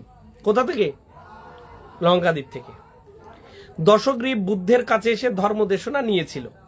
এই যে দশগ্রীব মানে রামায়ণের যিনি রাবণ চরিত্র, সেই রকম দশগ্রীব পরবর্তীকালে এসে বুদ্ধের কাছে ধর্মদেশনা গ্রহণ করেছিল। ধর্মদেশনা মানে ধর্ম উপদেশ গ্রহণ করেছিল। খোটানি রামকথায় যে নতুনত্ব আছে তা বিশেষ গুরুত্বপূর্ণ ও তাৎপর্যপূর্ণ, এখানে সেগুলি নির্দেশ করছি। দেখুন, দশরথের এক পত্নী ও 2 পুত্র ছাড়া আর কোনো পত্নী ও পুত্রের উল্লেখ নেই। 2, দশরথ পরশুরামের পিতার গরু চুরি করেছিলেন, পরশুরামের হাতে তিনি নিহত হন। রামের বনবাস তিনি দেননি, রাম লক্ষ্মণের অজ্ঞাতবাস করিয়েছিলেন তাদের মা পরশুরামের কোপ এড়াতে। বড় হয়ে রাম পরশুরামকে নিধন করে জম্বুদ্বীপের একচ্ছত্রতা লাভ করেন। পরশুরামের সঙ্গে রামের বিরোধের উল্লেখ মাত্র রামায়ণে ও প্রাচীন সংস্কৃত রামকথায় আছে, কিন্তু সে উল্লেখের কোনো প্রাসঙ্গিক সঙ্গতি নেই, মানে কিছু কিছু জায়গায় পাওয়া যায়নি। গল্পের খোটানি কথায় সে সঙ্গতি মিলেছে। হ্যাঁ, সংস্কৃত রামকথায় যে কিছু কিছু জায়গায় ফাঁকা ফাঁকা ফাঁকা আছে, সেটা খোটানি রামায়ণে সেই ফাঁকগুলো পূরিত হয়েছে, পূর্ণ করা গেছে। পরশুরাম জম্বুদ্বীপে নিষ্ক্ষত্রিয় করেছিলেন, কিন্তু দশরথ ছাড়া পেয়েছিলেন, কেন তার উত্তর সংস্কৃত রামকথায় নেই। কিন্তু এখানে পাচ্ছি তিনি দশরথকেও বাদ দেননি, দশরথকে মেরেছেন। ক্ষত্রিয়দের মারছে পরশুরাম, কিন্তু দশরথকে তিনি মারেননি। কিন্তু এই খোটানি রামায়ণে, খোটানি মানে ইরানি ভাষায়, যেটা চীনে পাওয়া গেছে। হ্যাঁ, আমি একটু আগেই একজন পণ্ডিতের কথা বলছিলাম, HW বা হ্যারল্ড ওয়াল্টার বেইলে তার আবিষ্কৃত। রাবণের খোটানি কথায় সর্বদা দশগ্রীব বলে উল্লেখিত পরিত্যক্তা কন্যা সীতা এক ঋষি কর্তৃক অরণ্যে পালিত হয়েছে। সেখানে রাবণ বলা নেই, দশগ্রীব, 10টা গ্রীবা আছে যার। রাম ও লক্ষণ আশ্রম গড়ে সীতাকে রাখেন এবং দুজনেই তাকে পত্নীত্বে বরণ করে। তার মানে রাম এবং লক্ষণ দুজনেই সীতাকে বিয়ে করেছিলেন এই খোটানি রামায়ণে। এই ঋষি সংস্কৃত রামায়ণের বাল্মীকি, যিনি দেখা দিয়েছিলেন সমাপ্তিকালে। 4, রামায়ণের বালি ও সুগ্রীব। খোটানিতে সুগ্রীব ও নন্দ, হনুমান নেই, তার স্থান নিয়েছে নন্দ। লক্ষণের স্থানে রাম রাবণের বাণে নিপতিত। তার মানে এখানে লক্ষণ অজ্ঞান হননি, বরঞ্চ রাম অজ্ঞান হয়েছে রাবণের বাণে। সুসেনের স্থান জীবক, বৌদ্ধ ঐতিহ্যে বিখ্যাত চিকিৎসক। এখানে কিন্তু সুসেনের কথা নেই যে রাবণের চিকিৎসক, এখানে বৌদ্ধ জাতকের যে চিকিৎসক তিনি হচ্ছেন জীবক।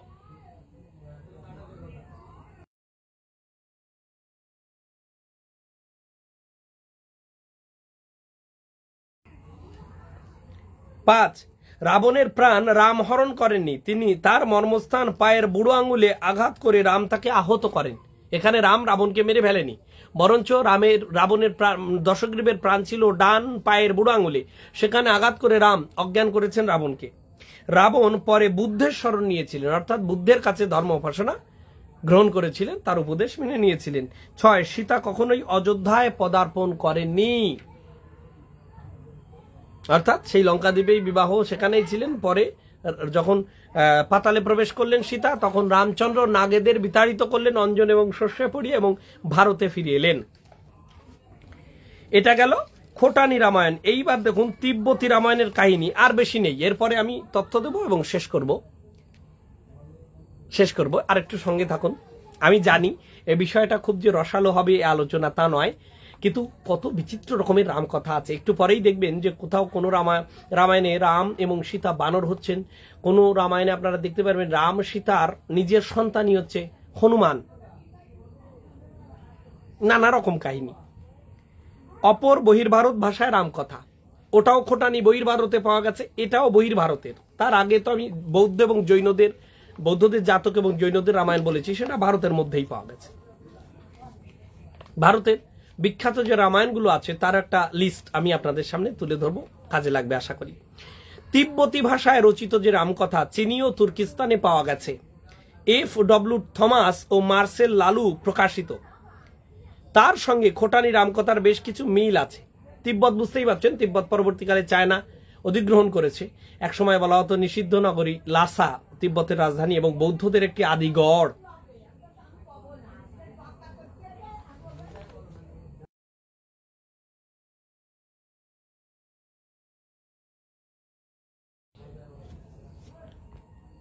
তার সঙ্গে খোটানি রামকথার বেশ কিছু মিল আছে, অমিলও আছে। মিল যেমন সীতা রাবণের কন্যা, সীতার সঙ্গে রাম লক্ষণের মিলন ঘটেছিল বনদেশে, রাবণের মর্মস্থান ছিল ডান পায়ের বুড়ো আঙুল, এগুলো তিব্বতী রামায়ণ ইত্যাদি। অমিল কি?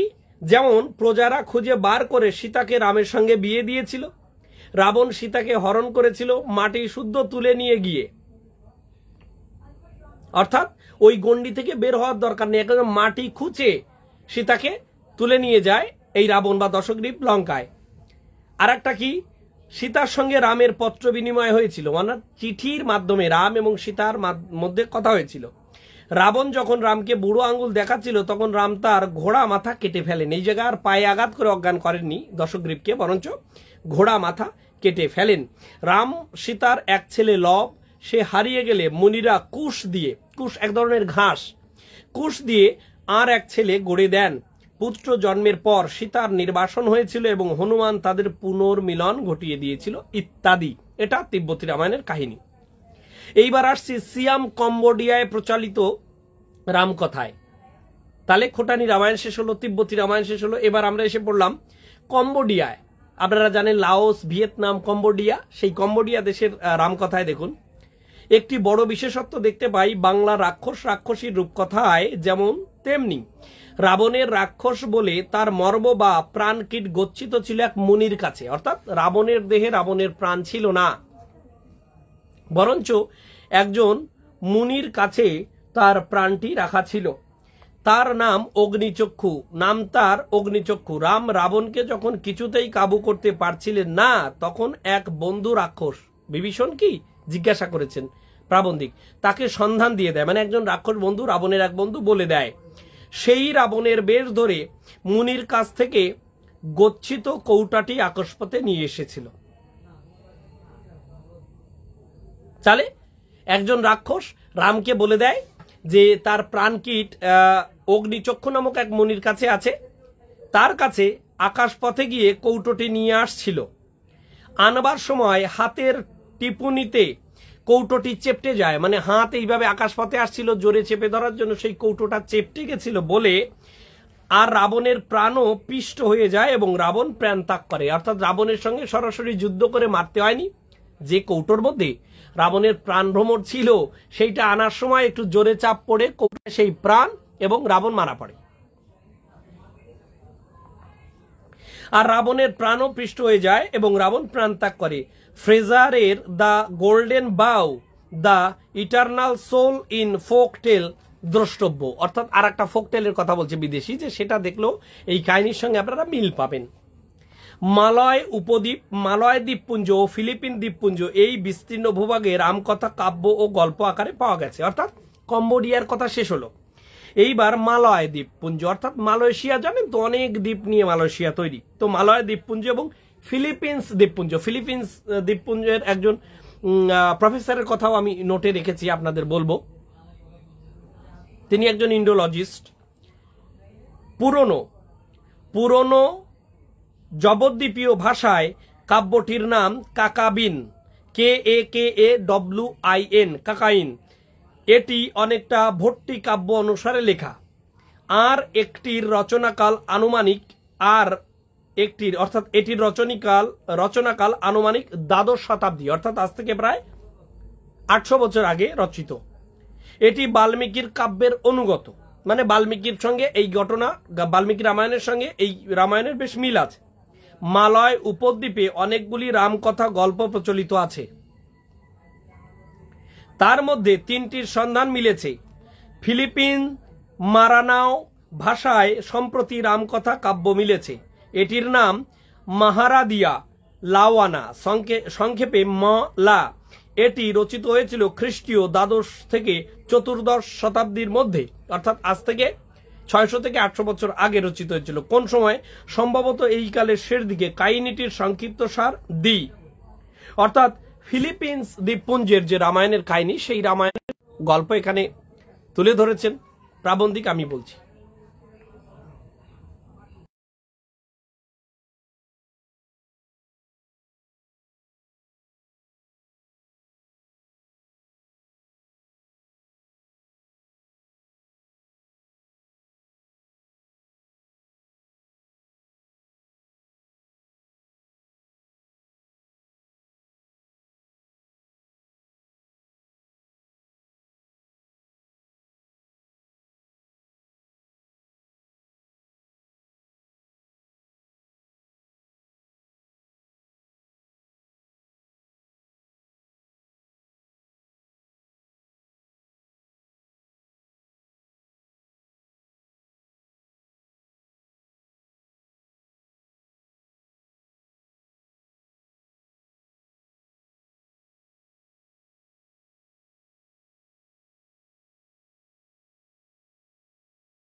সরি, আমি খেয়াল করিনি।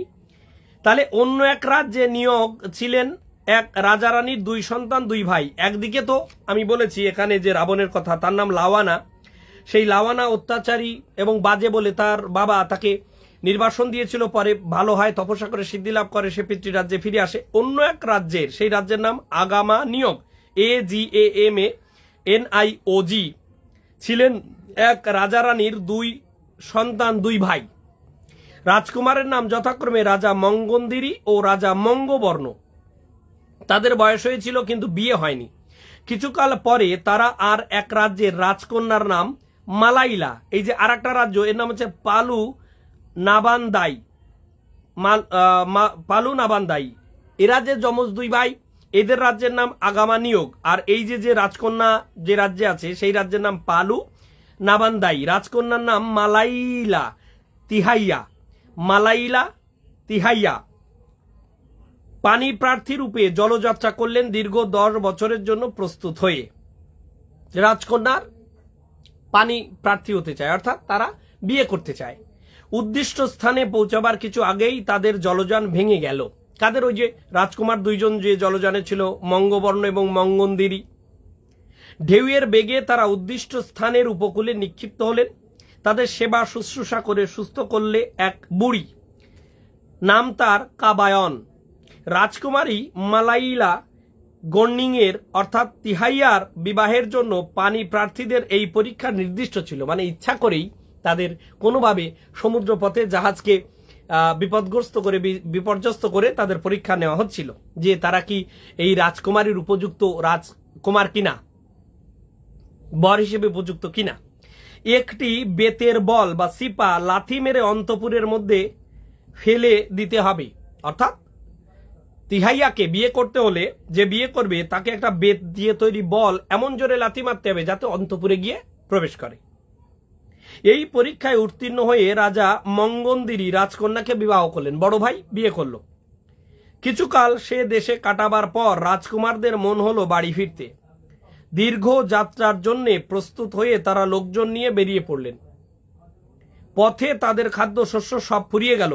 অগত্যা তাদের এক স্থানে কিছুদিন থাকতে হলো ধান ও ভুট্টার চাষ করে ফলাবার প্রতীক্ষায়। অর্থাৎ পথে তাদের খাদ্যশস্য সব ফুরিয়ে গেল। তারা রাজকুমারদের মনে হলো বাড়িতে ফিরতে, বিয়ে করার পরে আসে তাদের, যেহেতু তাদের খাদ্যশস্য ফুরিয়ে গেল, তাদের এক স্থানে কিছুদিন থেকে একটা দ্বীপে তারা ধান ও ভুট্টা চাষ করে ফলাবার প্রতীক্ষায় থেকে গেল। ইতিমধ্যে রাজকন্যা ও রাজপুত্রদ্বয় একদিন দেখলেন যে সোনার সিং এক হরিণ তাদের ক্ষেত্রে ঢুকে ফসল খাচ্ছে। ভুট্টা এবং ধানের যে ক্ষেত করছিল দ্বীপে, সোনার সিংযুক্ত একটা হরিণ তাদের ফসল খাচ্ছে। রাজকন্যা তা দেখে ঝোঁক ধরলেন যে সোনার সিং হরিণটি তাকে ধরে দিতেই হবে, নইলে তিনি প্রাণ রাখবেন না। অগত্যা মঙ্গন্দিরী গেলেন হরিণ ধরতে। মঙ্গন্দিরী মানে বড় ভাই, হরিণ ধরতে গেল। সেই যমজ ভাইয়ের যে বড় ভাই, যমজ নয়, 2 সন্তান, যমজ নয়, সরি। তো বড় ভাই যিনি, তিনি কিন্তু হরিণ ধরতে গেলেন। হরিণকে ধরে কায়দা করতে না পেরে তিনি ভাইকে ডাকতে লাগলেন। মঙ্গবর্ণ ভাতৃ পত্নীর রক্ষায় ছিলেন, অর্থাৎ ছোট ভাই বৌদির দেখভালে ছিল, কিন্তু রাজকন্যার কথায় তিনি ভাইয়ের দিকে ছুটে গেলেন। মঙ্গবর্ণ আসতেই হরিণ নিজের জোড়া সৃষ্টি করলে। যেই মঙ্গবর্ণ আবার হরিণের পেছনে ছুটেছে, সেই কি করেছে, হরিণ নিজের আর একটা জোড়া, মানে সোনার সিংওয়ালা আর একটা হরিণ বানিয়েছে তার শরীর থেকে। তখন দুভাই দুটি হরিণকে পাকড়াতে ব্যস্ত রইল। মঙ্গন্দিরী যার পিছনে ছুটেছিলেন সে ঘুরিয়ে ফিরিয়ে তাকে বাড়ির কাছে এনে দিয়ে অন্তর্হিত হলো। অর্থাৎ হরিণটা ঘুরে ঘুরে ঘুরে ঘুরে ঘুরে মঙ্গন্দিরীকে অর্থাৎ বড় ভাইকে তার বাড়ির সামনে এনে রেখে দিয়ে অদৃশ্য হলো। তিনি দেখেন যে পত্নী বাড়িতে নেই। তখনই তার মনে হলো এ রাবণের কাজ। সে হরিণ হয়ে ভাওতা দিয়ে তার পত্নীকে অপহরণ করেছে। তারপর তিনি ভাইয়ের খোঁজে বেরোলেন। ঘুরতে ঘুরতে তিনি পড়ে গেলেন এক নদীর গর্ভে অচেতন হয়ে। অচেতনতার মধ্যে থেকে তিনি স্বপ্নে দেখলেন যে এক বুনো মোষ কারাবাও তাকে আক্রমণ করেছে। এই যে খুঁজতে খুঁজতে খুঁজতে খুঁজতে অচেতন হয়ে তিনি কোথায় পড়ে গেলেন, একটা নদীর গর্ভে, নদীর মধ্যে অজ্ঞান হয়ে পড়ে গেলেন মঙ্গন্দিরী। তিনি তখন একটা স্বপ্ন দেখছেন যে একটা বুনো মোষ তাকে আক্রমণ করেছে এবং তার অন্ডকোষ বিচ্ছিন্ন হয়ে পূর্ব দিকে ছিটকে পড়েছে। অর্থাৎ মোষের গুঁতোতে সঙ্গে মারামারিতে তার একটি অন্ডকোষ, অর্থাৎ মঙ্গন্দিরীর একটি অন্ডকোষ কি করেছে, ছিটকে পূর্ব দিকে গিয়ে পড়েছে। পড়বি তো পড় একেবারে পূব দেশের রানী পোত্রে লাঙ্গাবীর মুখের মধ্যে, এবং সেও তা গিলে ফেলেছে। ফলে লাঙ্গাবীর, পূর্ব দেশের যিনি রানী, লাঙ্গাবীর গর্ভ সঞ্চার হলো। কার? এই মঙ্গন্দিরীর যে অন্ডকোষ, সেইটা ছুটে গিয়ে ওই স্বপ্নের মধ্যেই হচ্ছে, তার গালে পড়েছে, সে গিলে ফেলেছে, তাই তার গর্ভ সঞ্চার হলো। যথাকালে সে প্রসব করলে এক বানর শিশু। মঙ্গন্দিরীর অন্ডকোষ খেয়ে পূর্ব দেশের রানী স্বপ্নের মধ্যে যে গর্ভসঞ্চার হলো, তার প্রসব হলো, একটা বানর শিশুর জন্ম হলো, তার নাম রাখা হলো লক্ষণ। এমন সময়ে মঙ্গবর্ণ এসে পড়াতে মঙ্গন্দিরীর স্বপ্ন ভেঙে গেল। গান্ডিং এর জন্য প্রচুর দুঃখ প্রকাশ করে দুভাই ঠিক করলে রাবণের রাজ্যে বন্দিনী রাজকন্যাকে খোঁজ করে উদ্ধার করতেই হবে। অনতি বিলম্বে বানর শিশু লক্ষণ এসে হাজির হয়ে রাজকন্যার খোঁজে তাদের সহায়তা করবার প্রতিশ্রুতি দিলে তখন মঙ্গন্দিরী বুঝতে পারলেন যে তার স্বপ্ন অচৈতন্যের খেয়াল নয়, সত্য ঘটনা। কেন? লক্ষণ এসে রাজকন্যার খোঁজে, অনতিবিলম্বে বানর শিশু লক্ষণ এসে হাজির হয়ে রাজকন্যার খোঁজে তাদের সহায়তা করার প্রতিশ্রুতি দিল। ওই স্বপ্নে যে অন্ডকোষ ছিঁড়ে গিয়ে পূর্ব দেশের রানীর গালে পড়লো এবং একটা সন্তান হয়েছে যে বানর, তার নাম লক্ষণ, সে এসে বলছে যে সীতাকে উদ্ধার করবে, তার খোঁজের জন্য প্রতিশ্রুতি দিচ্ছে। কাকে? মঙ্গন্দিরীকে। কিছু ইতস্তত হয়ে করে শেষে রাজপুত্রেরা লক্ষণের সহায়তা স্বীকার করলেন। কুমির, বুনোমোষ ও বানর জুটিয়ে নিয়ে লক্ষণ বিরাট বাহিনী গঠন করলে তারপর লক্ষণ পিতা মঙ্গন্দিরীর হাতের তেলোর উপর থেকে লাফ মেরে সাগর ডিঙিয়ে গিয়ে গন্ডিং এর সন্ধান পেলে। গন্ডিং মানে এখানে যে রামায়ণের যে সীতা, সেই রকম। ইলাইয়া, আমরা এর আগে বলেছিলাম রাজকন্যার নাম মালাইয়া তিহাইয়া, মালাইয়া তিহাইয়া গন্ডিং এ। তো সেখানে তার গন্ডিং এর সন্ধান পেলে কি ওই লক্ষণ বা বানর যে লক্ষণ, সে বাবার হাতে অর্থাৎ মঙ্গন্দিরীর হাত থেকে লাফ দিয়ে গিয়ে পড়েছে। সে দেখলে যখনই রাবণ রাজকন্যার কাছে যায় তখনই দুজনের মাঝখানে দাউ দাউ করে আগুন জ্বলে ওঠে, কিছুতেই পরস্পরের সংস্পর্শ সংযোগ ঘটতে পারে না। কেমন মজাদার রামকথা, বুঝতেই পারছেন। তারপর দু দলে যুদ্ধ বাঁধলো, রাবণের সৈন্য বিধ্বস্ত নিশ্চিহ্ন হলো। তখন রাবণ নিজে যুদ্ধে নামলো। প্রথম যুদ্ধের পর একটি বিশিষ্ট পাথরের শান দেওয়া, এই পাথরের শান দেওয়া অস্ত্রে নিধন রাবণের বিধিলিপি নির্দিষ্ট ছিল। মানে একটা শান দেওয়ার পাথর, সেটায় ঘষে যদি মারা হয় কোনো অস্ত্র, তাহলে রাবণ মরবে, এইরকমই বিধিলিপিতে ছিল রাবণের। তলোয়ারের আঘাতে মঙ্গবর্ণ রাবণকে ভূপতিত করলেন। মানে মঙ্গবর্ণ ছোট ভাই, মঙ্গন্দিরী নয়, মঙ্গবর্ণ রাবণকে ভূপতিত করলো। উপরের কাহিনীর সঙ্গে মালয় গল্প কথাটির মিল ও অমিল দুই আছে। অমিলগুলি এখন দেখাই। গল্পটি শুরু হয়েছে রাজকুমারী সুকুতুম বুঙ্গা সতঙ্গকেই, মানে একটি বৃন্তে ফুলটি, এইরকম দিয়ে শুরু হচ্ছে মালয়ের যে রামকথা। ও শ্রীরামের বিবাহিত অথচ নিঃসন্তান অবস্থার দুঃখের বর্ণনা আছে। এখানে রাম বিবাহিত কিন্তু তার ছেলে মেয়ে হয় না, খুবই দুঃখ তার। পুত্র কামনায় সুকুতুম ও শ্রীরাম গৃহত্যাগ করেছিলেন এবং সেই উদ্দেশ্যে তারা বানর রূপ পরিগ্রহ করেছিলেন। অর্থাৎ সন্তানের আশায় সুকুতুম স্ত্রী এবং রাম স্বামী তারা কি করছে, তারা গৃহত্যাগ করেছে এবং গৃহত্যাগ করে তারা কি করেছে, বানর রূপ ধারণ করেছে। বানর রূপ ধারণ করেছে সন্তান যাতে তাদের হয় সেই আশাতে।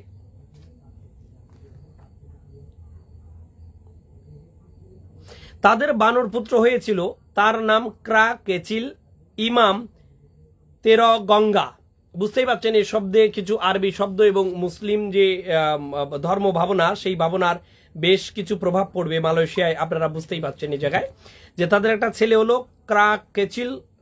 এই ক্রাকেচিল কিন্তু হনুমান নয়, গল্পটিতে হনুমান ক্রাকেচিলের মাতামহ, অর্থাৎ হনুমান হচ্ছে ক্রাকেচিলের মায়ের বাপ।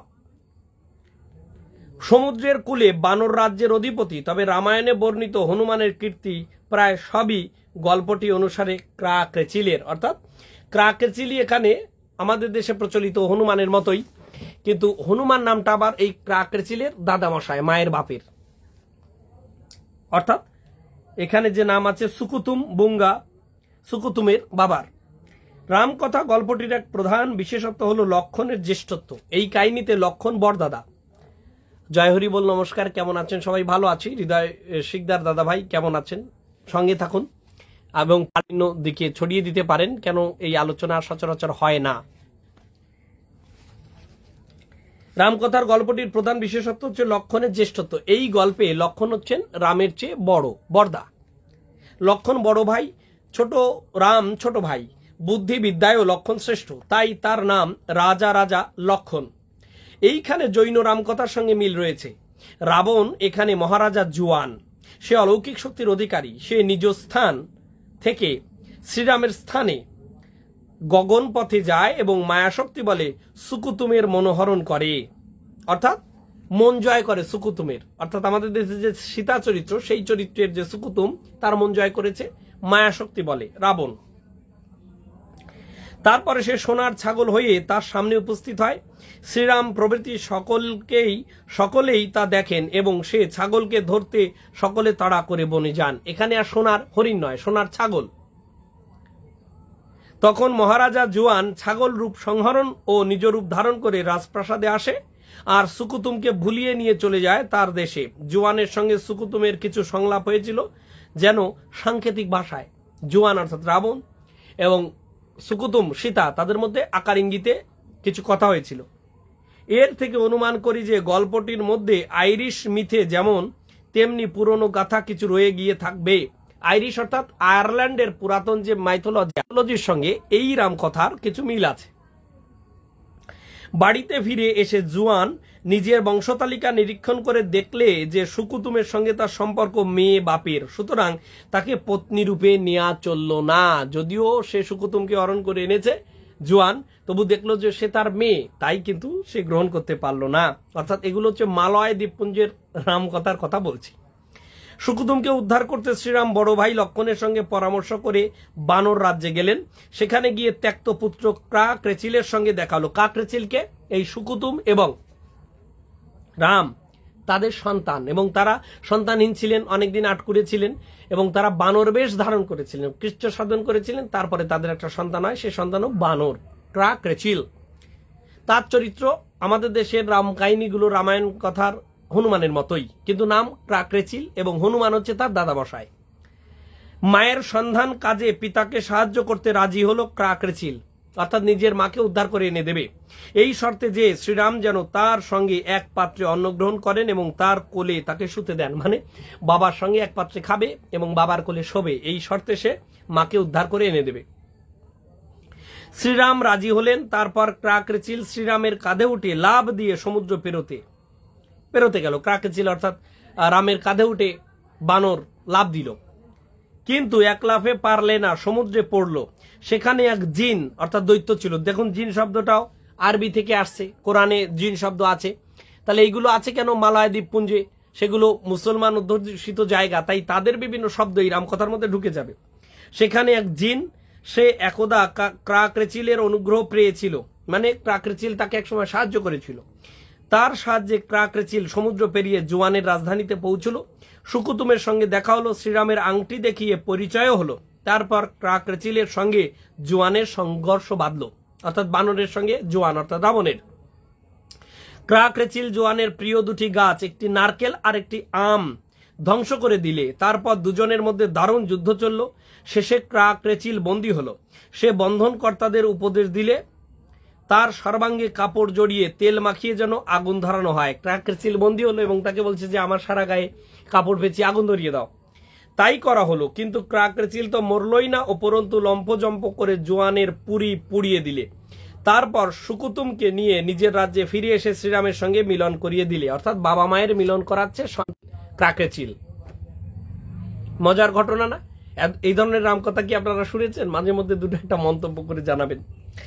তারা দেশে ফিরে গিয়ে আনন্দ উৎসব করছেন। এমন সময় জুয়ান এসে উৎপাত আরম্ভ করলে, ঘোর যুদ্ধ বাঁধল। লক্ষণ মারা পড়লেন, অর্থাৎ এখানে রামের দাদা লক্ষণ। এর এক পর্বত বেরেঙ্গিল থেকে ওষুধ এনে ক্রেচিল লক্ষণকে বাঁচিয়ে তুললে, অর্থাৎ জ্যাঠামশাইকে বাঁচিয়ে তুলল ক্রেচিল। জুয়ান তখন পরাজয় স্বীকার করে চলে গেল। তার মৃত সৈন্য সামন্তদের পুনর্জীবন প্রাপ্তি হলো ক্রেচিলের ওষুধের দ্বারা, অর্থাৎ এই বানর রাম এবং সুকুতুমের যে ছেলে বানর ক্রেচিল, সে মৃত সঞ্জীবনী দ্বারা জুয়ানের সৈন্যদের আবার বাঁচিয়ে দিল, অর্থাৎ রাবণের সৈন্যদের। ক্রেচিল বানর রূপ ছেড়ে রাজপুত্রের রূপ নিলে শ্রীরাম ও সুকুতুম ক্রেচিলকে পুত্র এবং সিংহাসনের উত্তরাধিকারী বলে স্বীকার করলেন।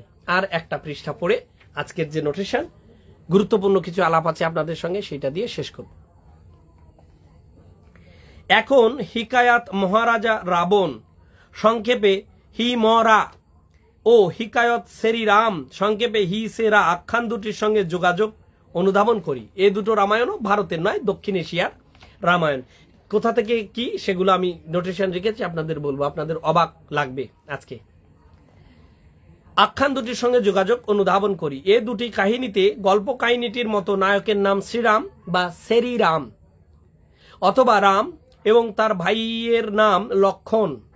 নায়িকার নাম রামায়ণের মতোই সীতা অথবা সীতা দেবী। হিসেরা বলতেই বুঝতে পারছেন হিকায়েত শ্রীরাম অনুসারে রাম দশরথ মন্দোদরীর সন্তান।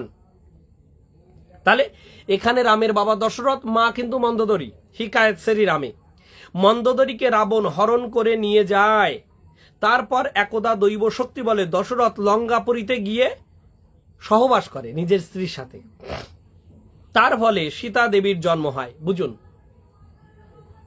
সীতা দেবীর জন্ম হয়। তাহলে এখানে সীতার বাবা দশরথ, রাবণ না। সুতরাং রাম সীতার জন্ম সম্পর্কে ভাই বোনের, দশরথের এক ছেলে রাম আর মেয়ে ওদিকে যখন মন্দোদরীকে তুলে নিয়ে যাচ্ছে রাবণ, মন্দোদরী এখানে রামের মা, দশরথের স্ত্রী, তার গর্ভে গিয়ে অলৌকিকভাবে গিয়ে সহবাস করে যে সন্তানের জন্ম দিল সে হচ্ছে সীতা। রাম সীতার জলকেলির ফলে গর্ভ সঞ্চার হয়ে যে বানর পুত্র জন্মেছিল তার নাম হনুমান বা জঙ্গপুলবা। তাকে যথাকালে ভূমিষ্ঠ হবার আগেই ভ্রূণ অবস্থায় গর্ভ থেকে নিষ্কাশিত করে সমুদ্রে ফেলে দেওয়া হয়েছিল। তার মানে রাম এবং সীতা কখনো জলকেলি করছিল, জলে খেলা করছিল, কোনো মিলন না, কোনো বিয়ে নয়।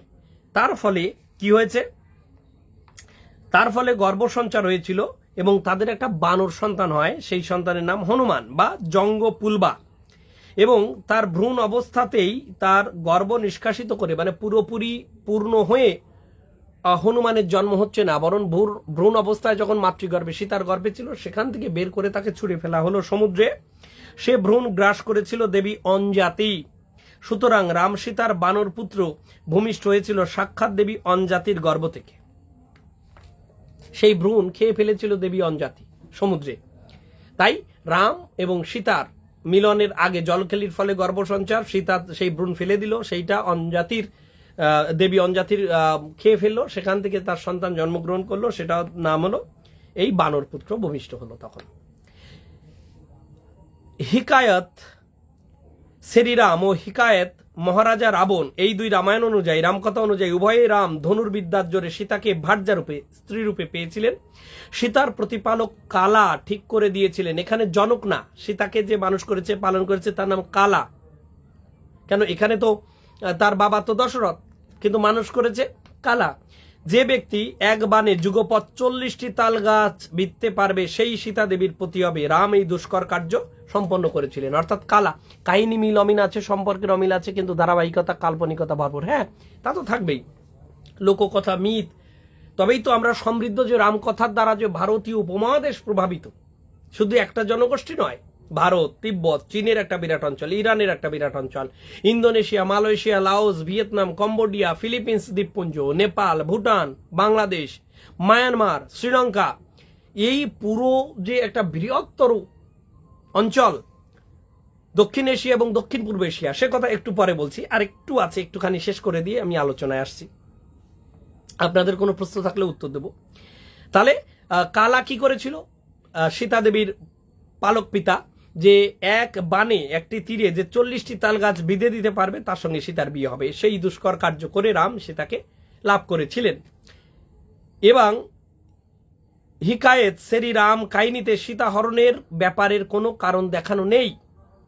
এবং হিকায়েত মহারাজা রাবণ মতে, যেমন রামায়ণে লক্ষণের কাছে লাঞ্ছনা পেয়ে শূর্পণখা বা সুরা পাণ্ডাকি রাবণকে উত্তেজিত করেছিল সীতার হরণ ব্যাপারে, হিকায়েত শ্রীরাম এবং হিকায়েত মহারাজা রাবণ এবং মালয় যে রামায়ণ আছে, এই তিন কাহিনীতেই সোনার বা রূপার হরিণ, সোনার সিং হরিণ অথবা সোনার ছাগল স্বয়ং রাবণ। রামায়ণের মতো সে রাবণের দূত মারিচ নয়, স্বয়ং রাবণই সোনার ছাগল বা সোনার সিংযুক্ত হরিণ বা সোনার সিংযুক্ত রাবণ, রাবণের কোনো দূত নয়। গল্প কাহিনীটিতে হনুমান বা কারা কেচিল লঙ্কায় সীতাকে দেখা দিয়েছিল, লঙ্কায় সীতাকে দেখা দিয়েছিল তার বানর স্বরূপে। হিকায়েত শ্রীরাম অনুসারে সে ব্রাহ্মণ বেশে দেখা দিয়েছিল। হিকায়েত মহারাজা রাবণ অনুসারে, মানে আলাদা আলাদা রামকথার কথা বলছি, বৃদ্ধা নারীর বেশে দেখা দিয়েছিল।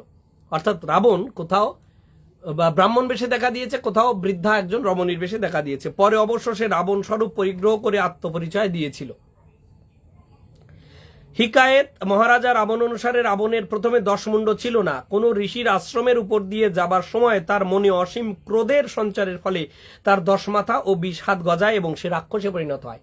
একজন ঋষির আশ্রমের উপর দিয়ে যাচ্ছে, সেই আশ্রম দেখে তার মনে এত রাগ হয়েছে, সেই রাগের চোটে 10টা মাথা এবং 20টা হাত বেরিয়েছে। হিকায়েত সেরি রাম শেলা বেয়ারের পাঠ্য অনুসারে গোড়া থেকেই রাবণ দশগ্রীব, মানে 10টা মাথা, 20 ভুজু অর্থাৎ 20টা হাত ছিল। রাবণের তপস্যার উল্লেখ সব আখ্যানেই আছে। হিকায়েত সেরি রাম মতে কোনো এক হ্রদে স্নান করার ফলেই রাম সীতা বানর রূপ পেয়েছিল এবং বনবাসে থাকার সময় তাদের আর এক পুত্র জন্মেছিল। একটা হ্রদে স্নান করেছিল বলে রাম আর সীতা, সেখানে রাম এবং সীতা বানরই হয়ে যায় এবং তাদের সন্তান হয় একটি বানর।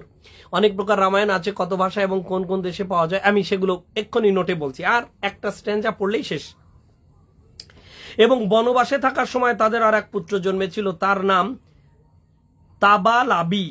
তাহলে একটা তো বানর সন্তান আছে, আর একটা তাবালাবি বলে আর একটা ছেলে হলো। তাদের বানরই থাকা অবস্থায় এই আখ্যানে এবং হিকায়েত মহারাজা রাবণ আখ্যানে রাবণ ও হনুমানের এক পাত্রে খাদ্য গ্রহণের উল্লেখ আছে। মানে বলেছিল না যে বাবা আমি মাকে এনে দেবো, কিন্তু আমাকে তোমার কোলে একটু শুতে দাও এবং তোমার সাথে এক থালায় খেতে চাই। শেষোক্ত আখ্যানে কলা পাতা বলা হয়েছে, অর্থাৎ হিকায়েত মহারাজা রাবণ আখ্যানে কলা পাতায় করে খেয়েছিল। শুধু ফিলিপিন রামকথায় ও মালয় গল্প কথাটিতে রাম সীতার পুত্র পরবর্তী জীবনের ঘটনার উল্লেখ আছে। ফিলিপিন্স দ্বীপপুঞ্জে এবং মালয়েশিয়ার যে রামায়ণ, মানুষ রূপ নেওয়ার পর তার নাম হয়েছিল গল্পকথায় মামবাং, মানে ওই যে বানর সন্তান সেটা পরবর্তীকালে মানুষ রূপ গ্রহণ করলো, তার নাম হলো মাংবাং বংশু। তার বিয়ে হয়েছিল এক রাজকন্যার সঙ্গে। শ্বশুর তাকে রাজ্য ছেড়ে দিয়েছিল, বন্দর তাও হিলে সে রাজ্য করতে থাকে। মালয় দ্বীপপুঞ্জ অঞ্চলে প্রচলিত এইসব রামকথায় কিছু বিচিত্রতা রয়েছে। বিচিত্রতা মানে ভিন্নতা। এর মধ্যে বেশ কিছু অংশ স্থানীয় পরিবর্তন বলে নিতে হবে, তবে কিছু অংশ বেশ পুরনো বলে সন্দেহ হয়।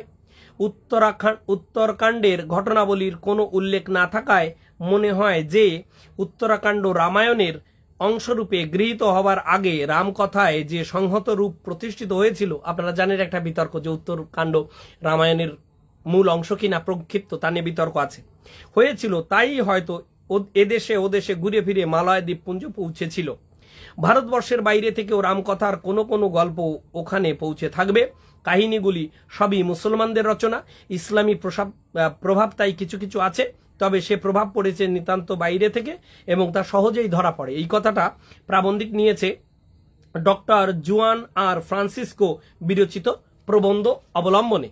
আজকের পাঠ শেষ হয়েছে এবং এই যে জুয়ান আর ফ্রান্সিসকো, তার সম্বন্ধে কয়েকটা কথা বলিনি, তারপরে আলোচনায় প্রবেশ করি। ডক্টর জুয়ান আর ফ্রান্সিসকো ফিলিপিনো ইন্ডোলজিস্ট অর্থাৎ ভারত তত্ত্ববিদ অ্যান্ড স্কলার, ফিলিপিন্সের সাহিত্যে পণ্ডিত হিসেবে বিদগ্ধ তিনি, এবং ভারতীয়, বিশেষ করে ভারতীয় কানেকশন যুক্ত যেসব সাহিত্য আছে বা ভারতীয় প্রভাব আছে সেইগুলো নিয়ে তিনি গবেষণা করেছেন। Professor of ইন্ডোলজি, Asian centre of university of Philippines Delhi, মানে তিনি প্রফেসর, এবং রামায়ণের তিনি অনুবাদ করেছেন সেই অঞ্চলের। এইবার দুই এক কথা আপনারা আমাকে জিজ্ঞেস করতে পারেন, এরপর নোট সবে দেখুন। এই ভারতীয় উপমহাদেশ সহ দক্ষিণ পূর্ব এশিয়া বিভিন্ন বিচিত্র রামকথার দ্বারা প্রভাবিত এবং তাদের জীবনের ঐতিহ্য, তাদের যে লোককাহিনী, তার দ্বারা তারা প্রভাবিত আছে। ইতিহাস যেমন আছে, ইতিহাসের যেমন বিভিন্ন দৃষ্টিকোণ আছে, তেমনি এই কোন জনগোষ্ঠী কোন ধরনের ঐতিহ্য বহন করে, কোন ধরনের গল্প কথা নিয়ে চলে, কোন ধরনের মাইথোলজি তাদের মধ্যে আছে, তার দ্বারাও একটা জনগোষ্ঠীকে চেনা যায়। এই জন্য মাইথোলজি, গল্প, সাহিত্য এবং প্রাচীন ইতিহাস সম্বন্ধে জানতে, একটি জাতির চিন্তার বিবর্তন সম্বন্ধে জানতে বিশেষ গুরুত্বপূর্ণ। তাই মাইথোলজিকে বিশেষ গুরুত্বের সঙ্গে গবেষণা করা হয়। একদম সঠিক বাইরের কাহিনী বলে মনে হয় না। আমি আপনার মন্তব্যটা বুঝতে পারিনি গণপতি বিশ্বাস দাদা ভাই। বাইরের কাহিনী বলতে বিভিন্ন জায়গায়, মালয়েশিয়া আছে, ইন্দোনেশিয়া আছে, লাওস, ভিয়েতনাম, কম্বোডিয়া, মায়ানমার, ভারতে তিব্বতে, ইরানি খোটানি ভাষায়, চীনে পাওয়া গেছে। অর্থাৎ বিস্তীর্ণ অঞ্চল জুড়ে এই সমস্ত কাহিনী কিন্তু প্রচলিত আছে। নামের ফের আছে, রকম ফের আছে। তার মধ্যে একটি বাল্মীকির নামে 3টি রামায়ণ চলে। একটি শ্রীমৎ রামায়ণ, আবার অদ্ভুত রামায়ণও কোথাও কোথাও সংস্কৃতে বাল্মীকির রচিত বলে মনে করা হয়। এছাড়া যোগাবাশিষ্ট রামায়ণের রচয়িতা হিসেবেও বাল্মীকির নাম প্রচারিত আছে বাজারে। এছাড়া অধ্যাত্ম রামায়ণের রচয়িতা ব্যাসদেব বলেও প্রচারিত আছে। এবার আমি ভারতে যে বিভিন্ন রামকথা আছে, মানে লিখিত কথার কথা বলছি, এছাড়া যেগুলো অভিনয় হচ্ছে, বিভিন্ন মঞ্চস্থ হচ্ছে, এমনকি বিভিন্ন রামায়ণের কাহিনীতে যারা গল্প করছেন, হ্যাঁ তাই বলছি। আচ্ছা, ধন্যবাদ, বুঝতে পেরেছি আপনার মন্তব্য। সেগুলো তো আরো বিচিত্র আছে, মানে যারা রামায়ণ কাহিনী গেয়ে বেড়ান তাদের মধ্যে তো আছেই। এইবার ধরুন এই রামায়ণের যে আগেই বলেছি যে আজকের যে প্রাবন্ধিক ডক্টর সুকুমার সেন, তিনি ভাষাতত্ত্বের উপর একজন বিদগ্ধ পণ্ডিত এবং তিনি পদ্মবিভূষণ পুরস্কারও পেয়েছেন 1990 সালে। এবং জয়দেবের যে গীত গোবিন্দম, যে সংস্কৃত পুঁথি, সেই পুঁথিও তিনি আবিষ্কর্তা এবং তিনি 12,000 পুঁথি নিয়ে পরীক্ষা নিরীক্ষা করে গবেষণা করেছেন। বহু ভাষায় তার দক্ষতা ছিল, পালি, প্রাকৃত, এছাড়া সংস্কৃত, ধ্রুপদী সংস্কৃত, বৈদিক সংস্কৃত, এগুলো নিয়ে তার ব্যাপক কাজ ছিল। এইবার ডক্টর সুনীতি কুমার চট্টোপাধ্যায় সম্বন্ধে একটু গল্প বলিনি। আনন্দবাজার পত্রিকায় 22 আগস্ট 2020 সালে একটা রিপোর্ট বেরিয়েছিল। সাহিত্য একাডেমিতে তিনি ভূষিত, সাহিত্য একাডেমি পুরস্কার পাচ্ছেন। সাহিত্য একাডেমি 1975 সালে যে একটি রামায়ণের উপর একটি বিতর্ক সভার আয়োজন করেছিল দেশীয় এবং বিদেশীয় পণ্ডিতদের নিয়ে। তুলসী দাসের যে রামচরিত মানস অবধি ভাষায় লেখা হয়েছে মুঘল আমলে, সে তার 400 বছর পূর্তি উপলক্ষে দেশীয় এবং বিদেশি পণ্ডিত যাতে একটা বিতর্ক সভা হয়, দিল্লিতে আয়োজন করা হয়েছিল। সেখানে মত বিনিময়ের জন্য কিন্তু গিয়েছিলেন ডক্টর সুনীতি কুমার চট্টোপাধ্যায়। 1976 সালে এশিয়াটিক সোসাইটিতেও আমন্ত্রণে বক্তৃতায় তিনি এই কথা বলেছিলেন, যে কথা বলতে গিয়েছে। উদ্বোধনী বক্তৃতায় তিনি বলেন, বৌদ্ধ জাতক কাহিনীকে উৎস হিসেবে তিনি ধরেন, যে ভারতীয় যে পরবর্তীকালের সংস্কৃত রামায়ণ মহাকাব্য তৈরি হয়েছে, এই কাব্যের একটা গুরুত্বপূর্ণ সোর্স হচ্ছে বুদ্ধিস্ট জাতক কথা। এবং জাতক কাহিনীতে রাম সীতার যে ভাই বোন সম্পর্ক, সীতাহরণ কাহিনীর পেছনে গ্রিক পুরাণের প্রভাব আছে বলে তিনি মনে করতেন। ডক্টর সুনীতি কুমার চট্টোপাধ্যায় বিদগ্ধ মানুষ, মহাপণ্ডিত মানুষ, ভাষার উপর তার ব্যাপক কাজ, বাংলা ভাষার উপরেও তার কাজ। পরে বলবো, গিয়ারসনের মতো পণ্ডিতেরাও তাকে প্রশংসা করতেন, এইরকম মানুষ। তার রচিত ঘর, তার বাড়ির নাম ছিল সুধর্ম। অতি উৎসাহী রাম ভক্তগণ কটূক্তি করেন, শারীরিক হেনস্থা করবেন বলে হুমকিপূর্ণ চিঠি দেন এবং 1 মাসের তার যে নাতি ছিল তারও প্রাণহানি করবেন হুমকি দেবেন অতি উৎসাহী রাম ভক্তরা করেছিলেন ডক্টর সুনীতি কুমার চট্টোপাধ্যায়ের সঙ্গে। ডক্টর সুকুমারী ভট্টাচার্য কলকাতা সাহিত্য একাডেমি, তারই ছাত্রী। আবার কলকাতা সাহিত্য একাডেমিতে যে মাসিক সাহিত্য আলোচনা আয়োজন করা হয়েছিল, তাতেও ডক্টর সুনীতি কুমার চট্টোপাধ্যায়কে আমন্ত্রণ করেছিলেন বক্তব্য রাখার জন্য, কিন্তু তিনি শর্ত দিয়েছিলেন যে বিরোধী পক্ষ যারা, তাদের যদি আমন্ত্রণ করা হয় তবেই আমি যাব, শুধু একমুখী কথা বলবো না।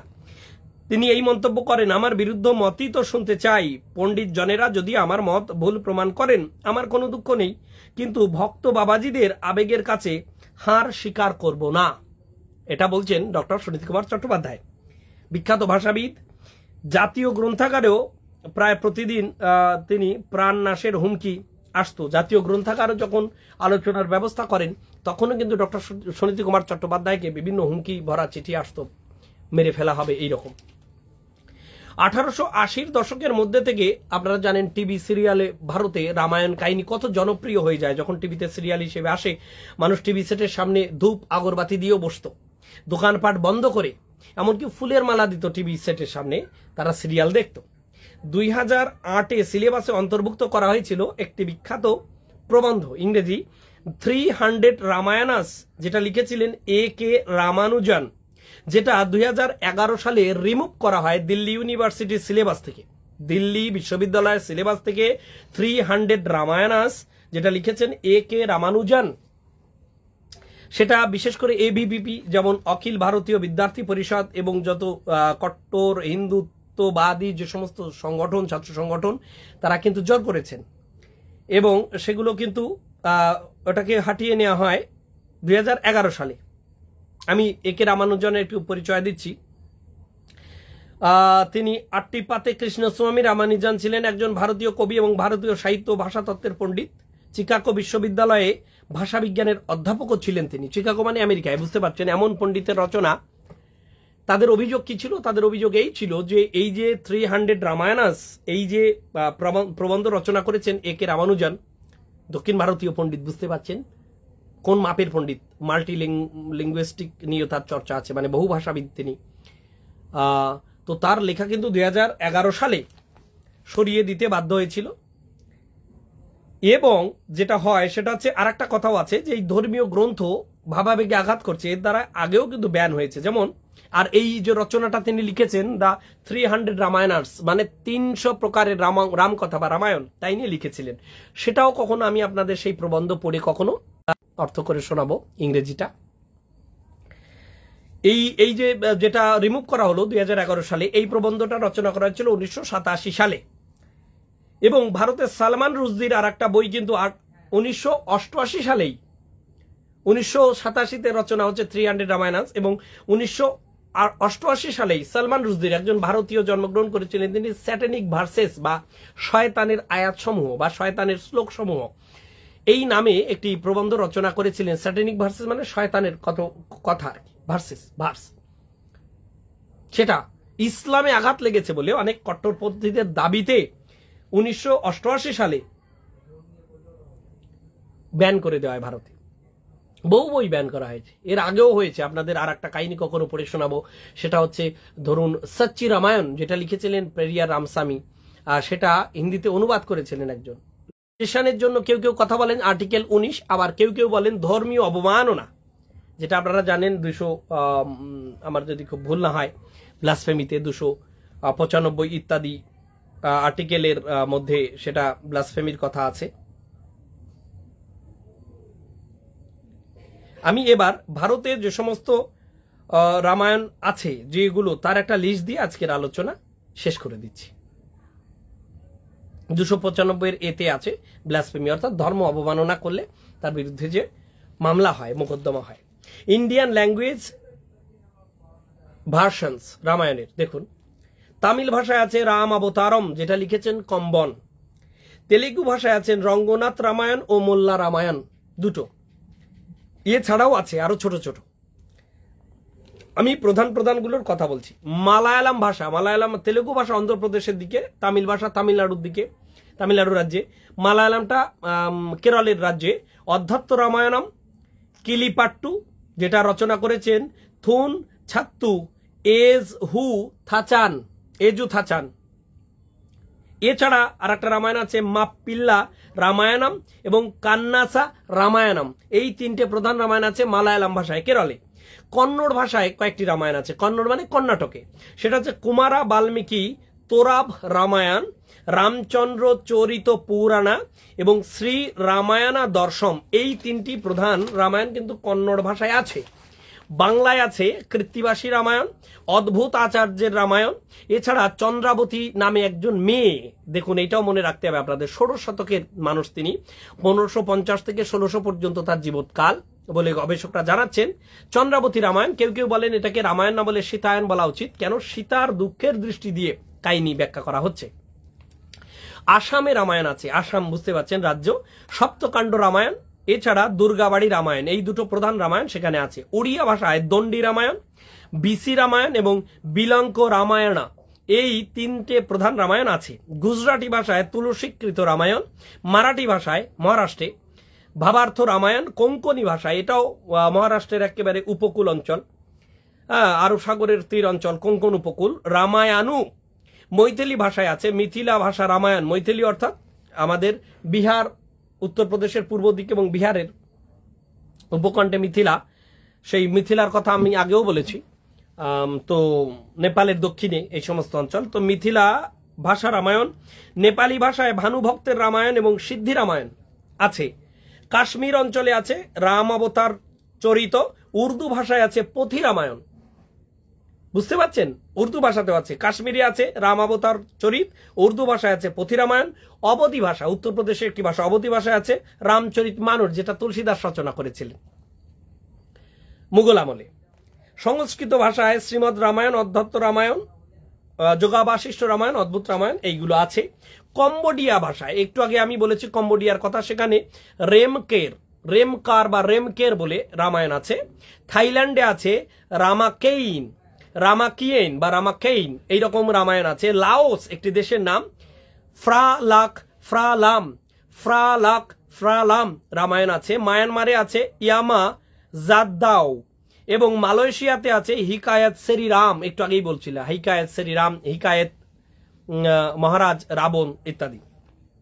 The oldest manuscript of the Ramayana is a palm leaf manuscript currently preserved at the National Library of Myanmar in Yangon. তাহলে এটাও একটা তথ্য মনে রাখার মতো যে এখনো পর্যন্ত যে ম্যানুস্ক্রিপ্ট গুলো পাওয়া গেছে তার মধ্যে প্রাচীনতম যে ম্যানুস্ক্রিপ্ট সেটা রাখা আছে মায়ানমারের রাজধানী ইয়াঙ্গুনের ন্যাশনাল লাইব্রেরিতে, যেটা রচনা হয়েছে 11 শতকে, মানে আজ থেকে প্রায় 900 বছর আগের লিখিত যেগুলো আছে। এছাড়া কলকাতায় পাওয়া গেছে, গবেষকরা জানাচ্ছে 6ষ্ঠ শতকের, অর্থাৎ আজ থেকে প্রায় 1400 বছর আগের রামায়ণের পাণ্ডুলিপি মিলেছে, এশিয়াক সোসাইটিতে আছে। এ নিয়ে বেশ কিছু, আগামীতে সেটা নিয়ে কখনো আলাপ করা যাবে।